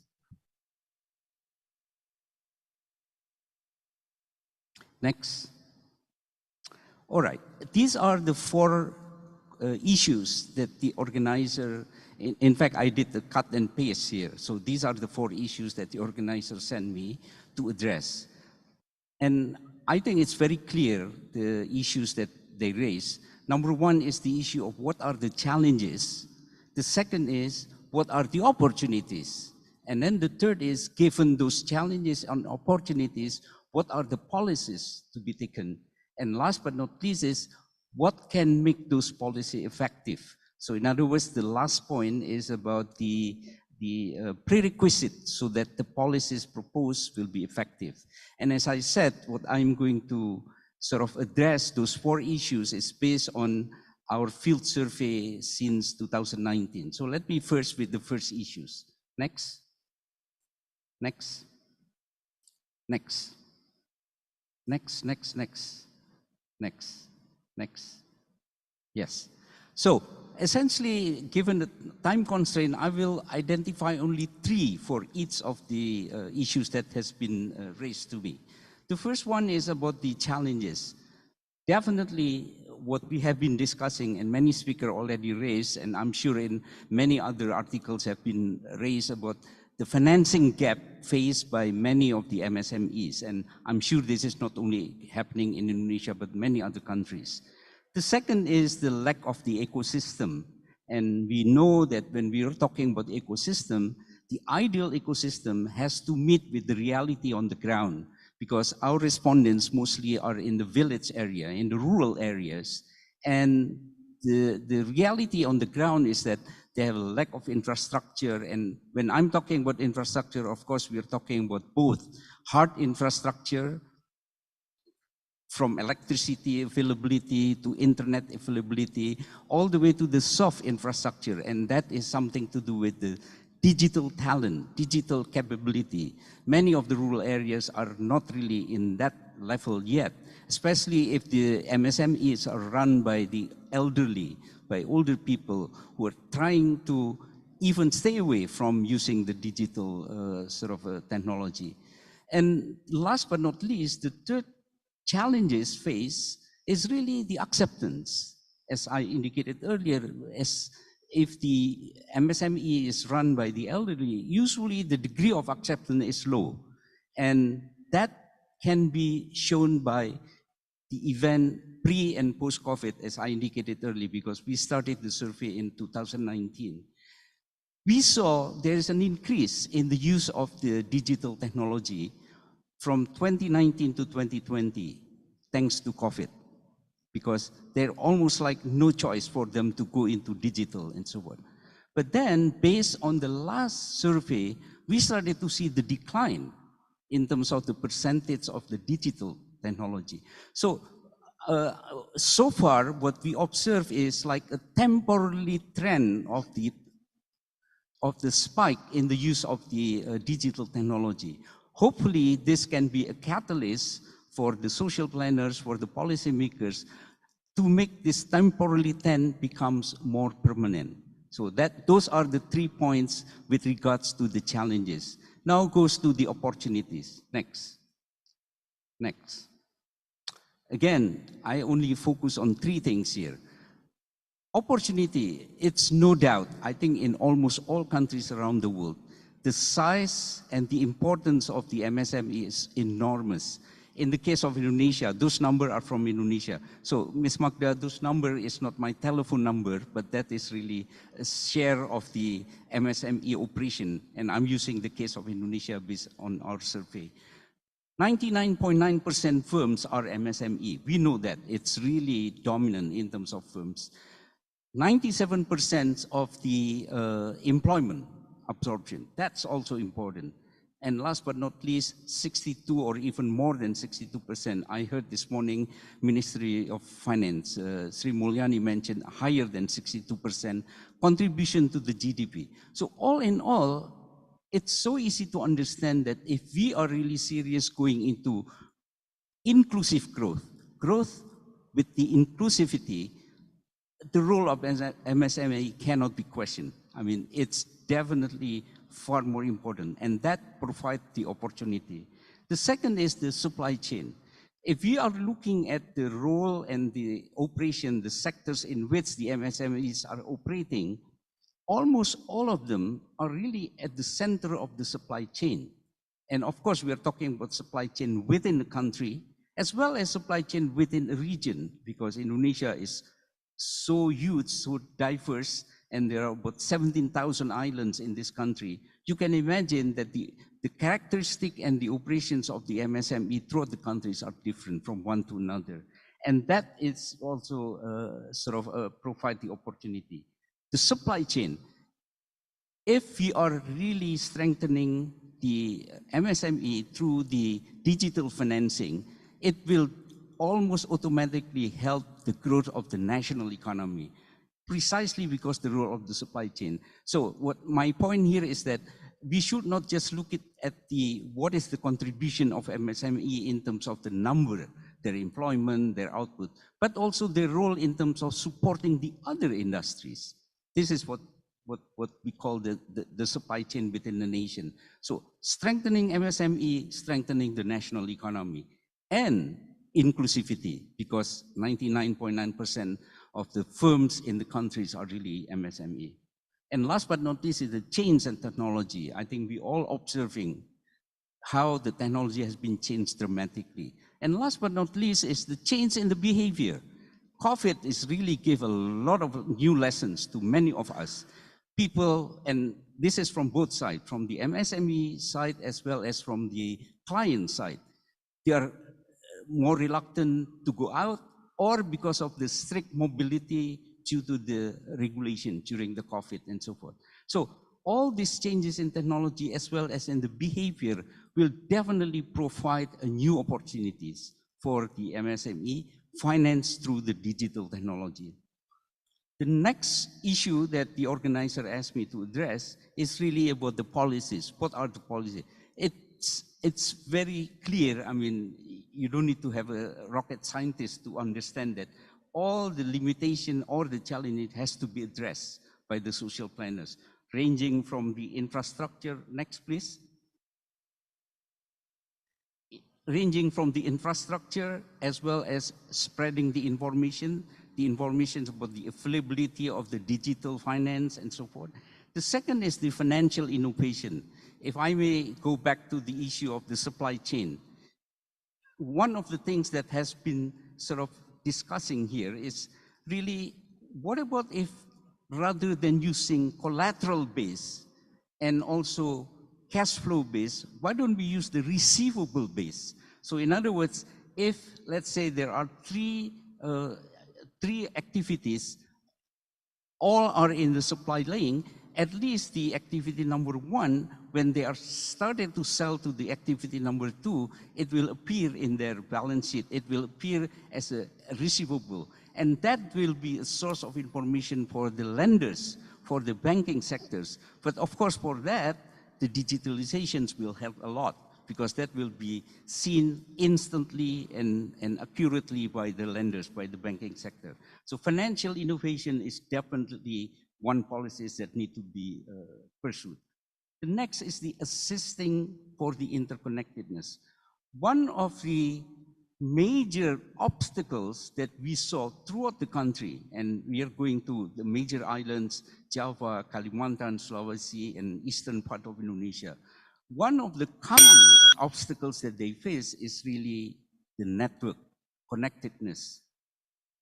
It's no secret that if I am the big companies and I'm facing a problem like the COVID problem, I have network for me to find a solution of my problem. But millions of MSME cannot do that because they don't have that network. They don't have the connectedness. So one of the policies that we recommend is really trying to help MSME to have better connection, whether it's about banking, about financing, or connection with the suppliers, or connection with the larger companies. So there is interaction between MSME and the larger companies. So those are the policy response that we are suggesting here. Last but not least, the last issue that the organizer asked me to address is, what are the things that can ensure the policy recommendation is effective? Because it's easy to say what you need to do policy 1, 2, 3, but in practice it's not effective. Number one is the compatibility with what is really going on the ground. For the lack of better term, we call it the social capital. The compatibility with the social capital is a must, is a first-rate kind of a constraint, first-rate condition to ensure that any policy, including policy in the digital finance, can be well received by the MSME. And the social capital, the definition is so broad, I don't want to elaborate it, but it's almost like the mental bandwidth of the MSME. We don't know what are the operator of the MSME are facing in the rural area 24 hours a day. Maybe they're busy with the family, with the children, and so forth, in such that no matter how good is the policy, no matter how good is the facility offered by the social planner, the MSME may not be able to participate simply because of the mental bandwidth are not the same. It's almost like on one side, the policymakers running into the FM radio bandwidth, whereas the MSME are running in the AM.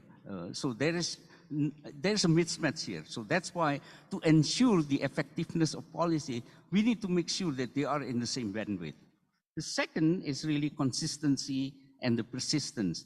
I was struck by the fact that I can see two types of MSME in the country. One is relatively successful and the other is not so successful. And one that are relatively successful have one common feature, and that is after being assisted, after they're given some assistance, they are monitored. Whereas the other category is they are just given assistance, that's it.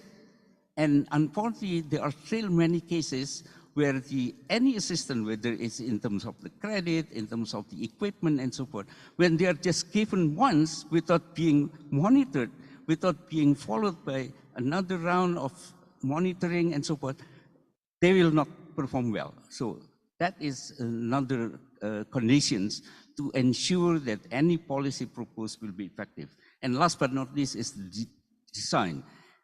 In many cases, we found that it's not really the type or kind of policy that matters, but the design of it. And I have plenty of examples, but because of the time constraint, I'm not going to do that.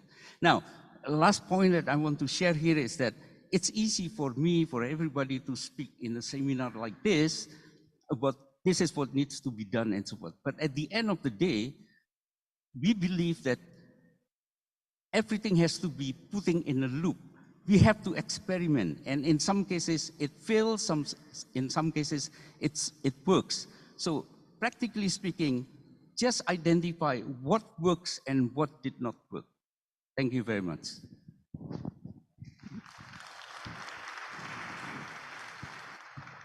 Thank you, Professor Aziz, for your very insightful presentation. You managed in such a short time to give an overall picture, very consistent and somehow very coherent. It was very good to have you at the end of this panel because you managed to bring about a consistent structure for policy interventions.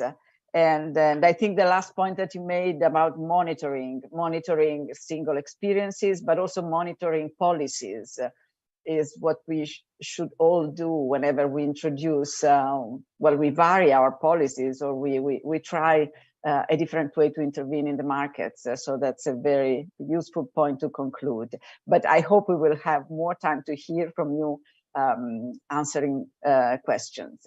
So it's time for question and answers. I have at least one on the chat, but if there are some in presence, please do ask your questions. Maybe share your name and your institutions, and if you want, to whom you are addressing the question.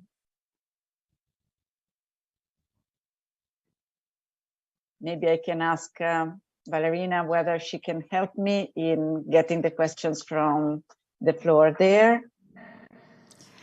Yes, Ms. Magda, I will help you assist in the questions. Yes, we have a question over here on this table. So please, the committee, will you please stand up, sir? Yes, thank you very much. The microphone will come to you.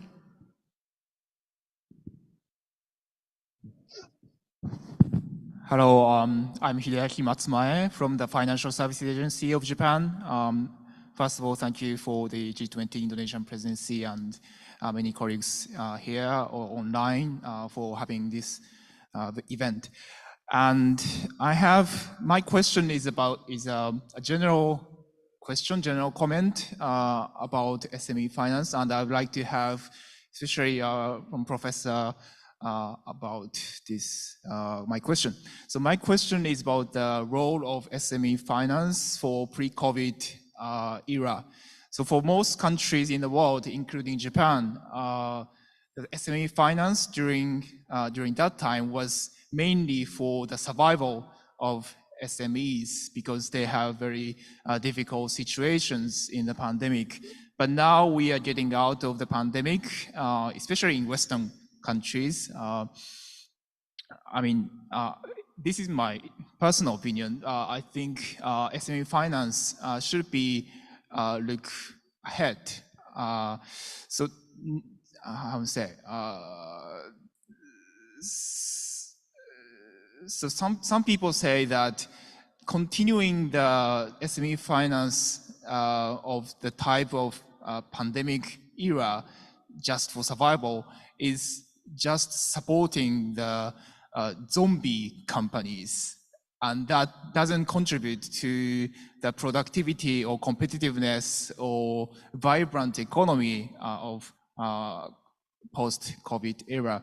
So my question is how how SME finance can play a role for productivity or access to digitalization or vibrant economy based on the digitalization. So I would like to have any one of you thought about the role that SME finance can play, or financial institutions play, or fintech companies play for such very effective SME finance. Thank you very much. Thank you for your question. We will have one more question before I hand over back to Ms. Magda. Okay, so for you, sir. Thank you, Magda. Actually, I have 3 questions, but I don't know, the time is taking a lot. So this question for Mr. Mauricio from Central Bank of Brazil. The first question is the merge of the peer-to-peer lending by startup. Somehow we see it's more effective, more efficient, and reach further to the MSME. But as we see that it's not as high regulated as a bank. So how your central bank see the potential risks in terms of customer protection in this area?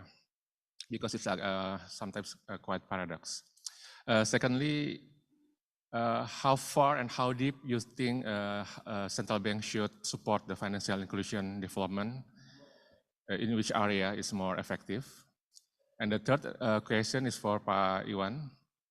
In terms of people, process, and technology, which has the greatest impact on the development of financial inclusion? Which one should come first? Thank you. Thank you for your question. Now I'll give it back the hand over to Magda. Well, they are very challenging questions, I think, very interesting.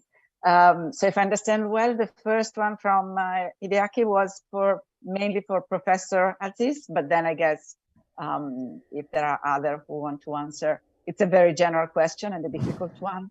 So Professor Aziz. Yes, sir. Excuse me, is it for me, Magda? Yes. I understood it is for you, but everybody else can answer. Oh, I see. Okay, I think the question is about how to, from our colleague from Japan, right? How to make the digital technology continue rather than sort of temporarily only during the COVID. Well, and this is related to the last question actually, when I was asked, which is more important, people, technology, or I forgot what's the third one. No doubt, the number one is people. So the same thing with the technology. You know, we know the advantages and the upside of the using of the technology, even for the finance. We know that. But at the end of the day, it's really the users of it. And those are the people who are on the ground, the MSME operators. If, as I said earlier, if they are really sort of made busy by their day-to-day condition, which for the lack of a better term, I call it social capital, they are not able and they're not interested to participate in that. No matter how active you are trying to introduce that program. So my answer to the question is that basically what we can do is provide as much as possible, as frequent as possible, the information about the ease of using it, about the benefit of using those kind of technology. So only by doing that, we can expect, I'm not saying that we can ensure, but we can expect that there will be more continuing and persistent use of the technology. But if at the end, the MSME operators prefer not to use that, I don't think we can push that. I don't think we should force that. So again, I'm answering directly 2 questions because they are related to me. The most important is the people, the MSME operator themselves. They are the one who can see which is more beneficial, which is not. But it doesn't mean that we should just stand still. We can do something, and that is by providing information, by providing sort of training in terms of using those digital technology and so forth. Thank you. Thank you very much. I think the second set of questions, actually more than one, were for Mauricio. Well, in general, potential risks in supporting P2P for a central bank, and how, in general, you support financial inclusion with your policies. Thank you very much for your question. If I understood, the first part of the question is about how to take it seriously, consumer protection when addressing those kind of innovation or fostering digital innovation. Well, the answer is taking it seriously.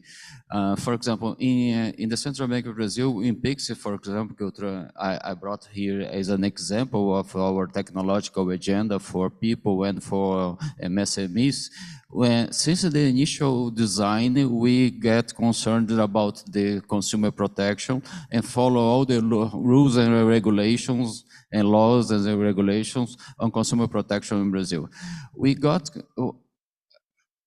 obviously, in any system is not perfect, and we can have, for example, leaks of information.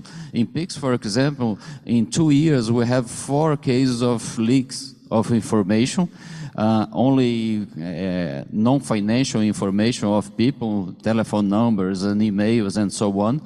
And it could jeopardize the development of or the adoption of Pix in Brazil, but it doesn't happen because we have been totally transparent for those people affected and for the press and society as a whole. So people get concerned, but continue to use Pix because the value of Pix, the value of using Pix is much higher than any risk. For example, when you use Pix for the first time to send, I could open my app, my bank app here, and send money here from now to Brazil, and the money will be there in 15 seconds. So when you use this for the first time, and you see the value of it, and I have many stories of how Pix helped people in Brazil, you are willing to take the risk of non-financial information to leak. But this is not comfort for us in the central bank. In the central bank, our concern is to zero leak or zero fraud in the Pix. It's not feasible, but it's what is our goal. And the participants has a tight regulation to follow in order to avoid that, and they are responsible and they are accountable for any leak. For these 4 cases of leaks, were not in the central banks, not in the AID, was in the leaks happened in the participant database. So they have been investigated, are under investigation, and they will going to be accountable for that. And what the central bank can do to promote MSME is using our power as regulators and our power of bank supervisors to guide the markets in the direction of the public goods. So each participant of the market is trying to achieve a return on equity because this is their mandates. But our mandates, our position as leader of this huge financial market is to focus on not on the profits of the market. The rentability is important to maintain the financial system sound, but we have to focus on the better goods of the general public. So this is the kind of principle for us in the central bank. So we are the beacon in the sea, sending lights, focus on the consumer, on the client, on the citizen. That's all. Thank you very much. I will pick just one question from the chat, which is somehow, well, the first part is difficult, but I think the second can be answered more quickly. It's again for Mauricio because it asks how technically PICS works. Do you think it applicable to other countries? So I think you might answer mainly the second, whether there are specificities to Brazil or whether general principles can be actually be shared by other countries.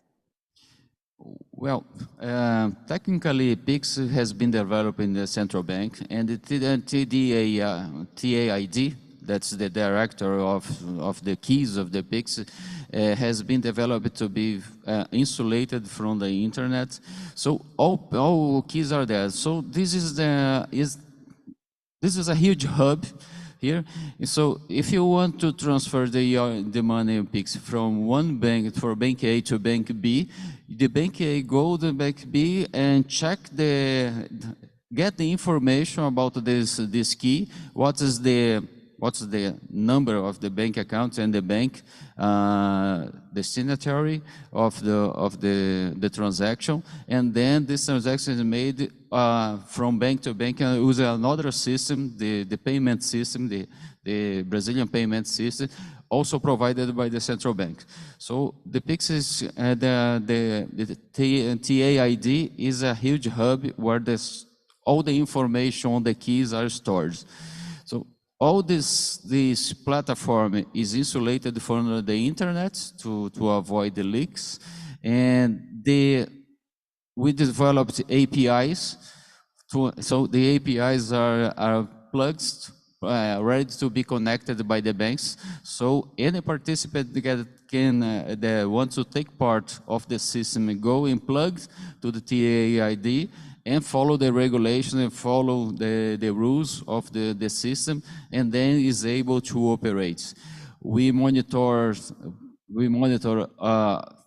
operation 24/7 and monitor, for example, we have a risk group that we receive information, me and other deputy governors, for anything that is going wrong, when it's any problem in the system, and we can act immediately, not only with the technical teams of the banks, but always with the high management of the banks to solve quickly the problem. And well, I'm not a IT guy, but it's in general is that. A pretty technical explanation. So I think other countries can judge whether they can implement this sort of structure in their own systems, in their own payment systems. Well, I think we had a huge amount of insightful contributions during these presentations and panel. We starting from the evidence about finance gap of MSMEs, I think we learned a lot about how to address those constraints from some specific experiences, which were really, really inspiring, I think. I would have liked to make a number of questions also to learn a bit more about specific Amartha experiences, but we will have time in the future. But I think they were very useful to understand how they can really improve inclusion of vulnerable specifically, but inclusion more generally. So we have learned some policy implications, how we should move as the regulators, as policymakers. So I think we have a lot of food for thought for the future and also for our work as Gpfi. So thank you very much, and the floor back to Valerina.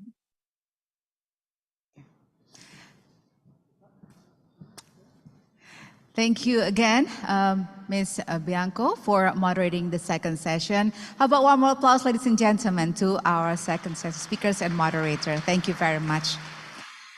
So we will continue our program. Therefore, we would like to thank our speaker on the stage, and you may return to your seats.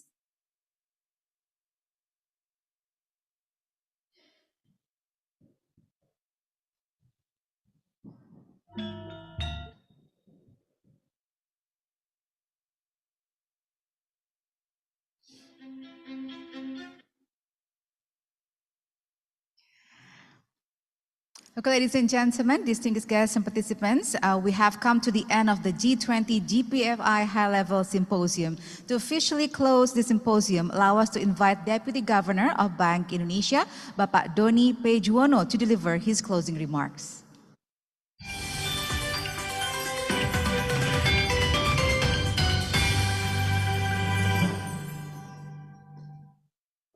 Her Majesty Queen Maxima of Netherlands, in her capacity as the UN Secretary General Special Advocate for Inclusive Finance for Development and Honorary Patron of the Gpfi, Bapak Peri Warjio, Bank Indonesia Governor, Ibu Sri Mulyani Indrawati, Minister of Finance, Bapak Sri Sultan Hamengkubuwono X, Governor of the Special Region of Yogyakarta, Mr. Mauricio Costa de Maura, Deputy Governor, Banco Central do Brasil, Ms. Magda Bianco, Gpfi, Co-Chair, Bank of Italy, other speaker, Dr. Wen Jianyu, Director General of Financial Consumer Protection, People Bank of China, Mr. Jean Pesme, Global Director, Finance, Competitiveness and Innovation, World Bank, Mr. Eliki Boletawa, Director for the Policy Program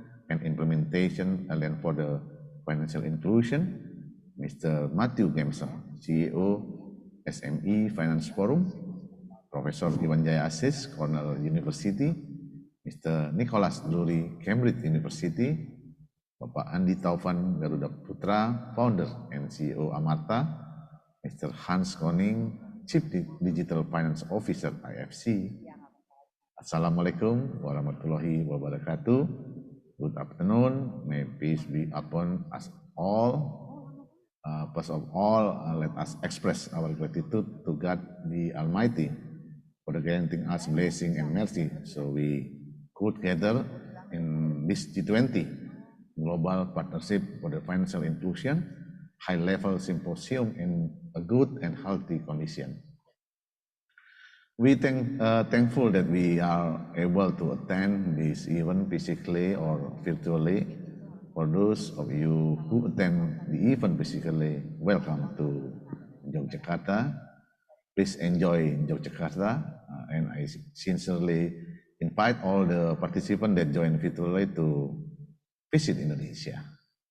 Ladies and gentlemen, let me start my remark by reiterating our view on the importance of today's topic of the harnessing digitalization to increase productivity, sustainable and inclusive economic of women, youth, and MSME.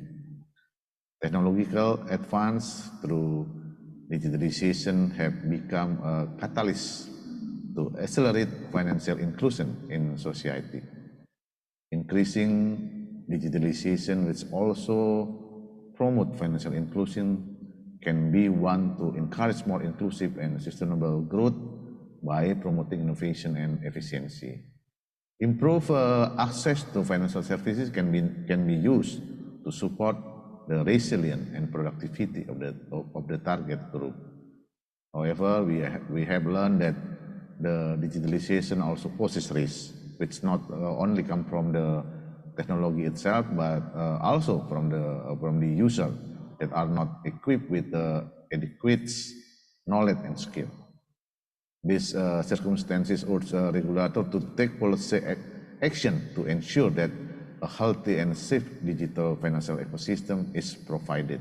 We also empowering the society to reap its benefit. In today's discussion, we learn good practices that have been carried out by the G20 member countries in improving and building digital ecosystem that support increased financial inclusion, and how digitalization could promote MSME access to finance. Regulatory frameworks will be designed to encourage and support innovation while mitigating the risk. Adequate consumer protection as well as digital and financial education are essential to empower consumer, especially the most vulnerable one. The policy implementation by the regulator need to be well translated by the industry. The adoption of the technology by the industry is expected to expand the access of affordable financial services to the society, especially underserved and vulnerable groups.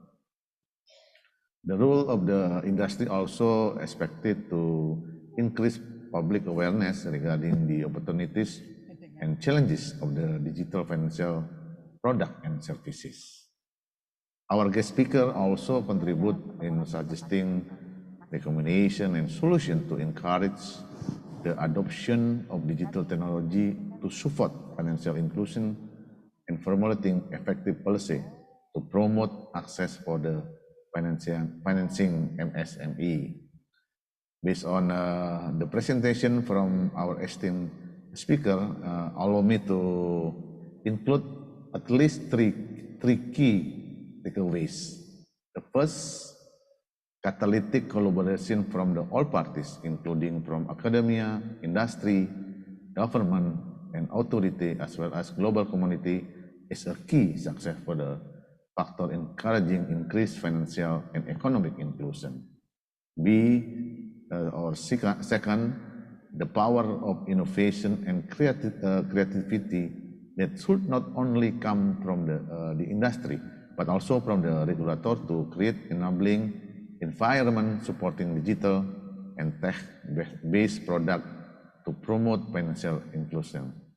Third, a regulator should keep evaluating whether the available product and services as well as policy implementation have addressed the challenges and obstacles faced by communities. In responding to the new challenges of the digital financial inclusion, we, Bank Indonesia, build a strong collaboration with other institutions to implement our policy and initiative that fit our common purpose.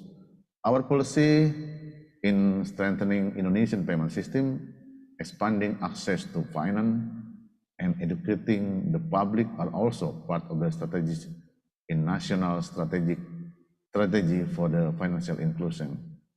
This shows that financial inclusion could not be achieved without contribution of a whole range of the actors.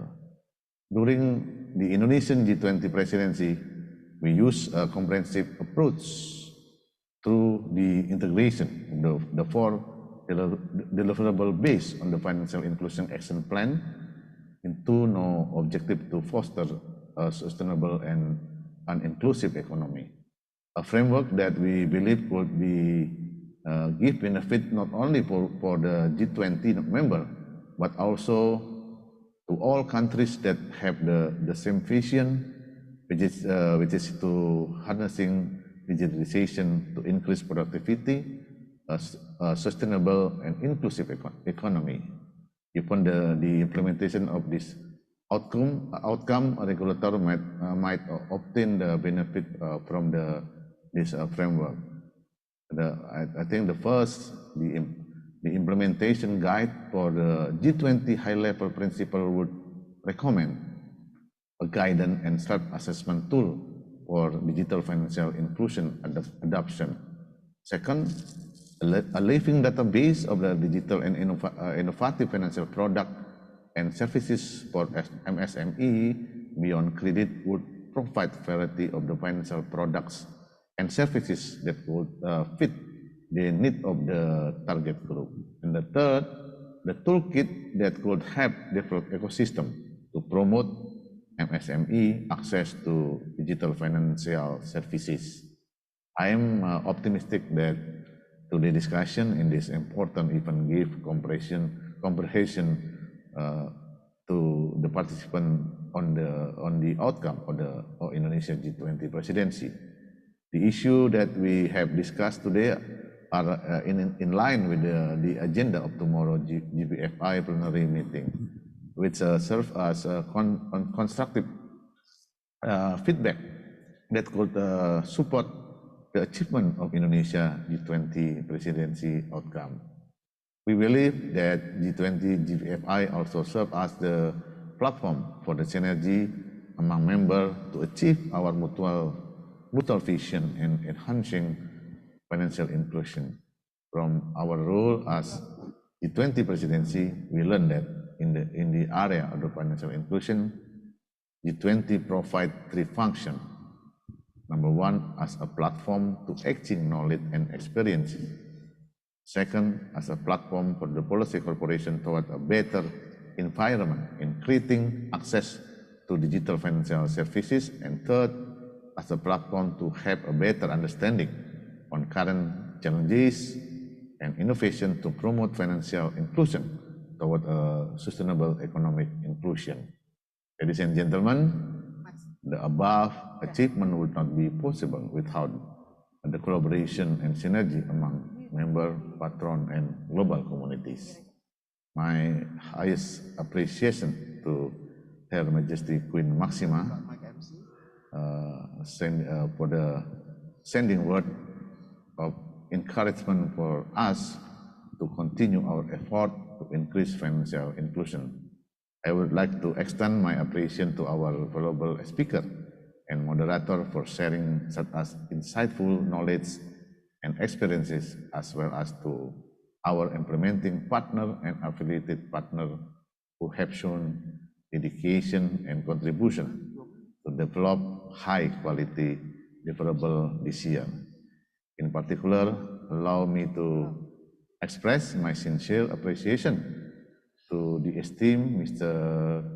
Mauricio Costa de Moura, Deputy Governor Banco Central do Brazil, that has traveled from the Brazil, a country with a beautiful landscape and diverse culture, just like Indonesia, and share his insightful intervention. The sharing moments are gifts that we treasure.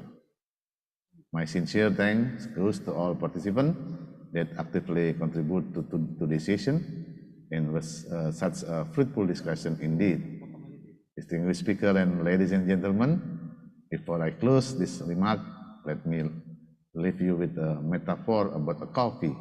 Enjoying a cup of coffee might be a simple thing we do. What we might do to start the day, but we do not realize there are tons of the people work hard together to ensure one could enjoy a cup of coffee, be it the farmer, the roaster, the barista, or just the cleric that sell it in the mart. The same thing happened with enhancing financial inclusion. One could not do alone. We have to collaborate and synergy. Each person has their own role, and that's what makes financial inclusion achievable. Finally, on behalf of the Indonesia G20 presidency, allow me to close the session with the expression of the gratitude to the Almighty, Alhamdulillahirabbil Alamin. My God Almighty always bless us all. Thank you very much. Wassalamualaikum warahmatullahi wabarakatuh.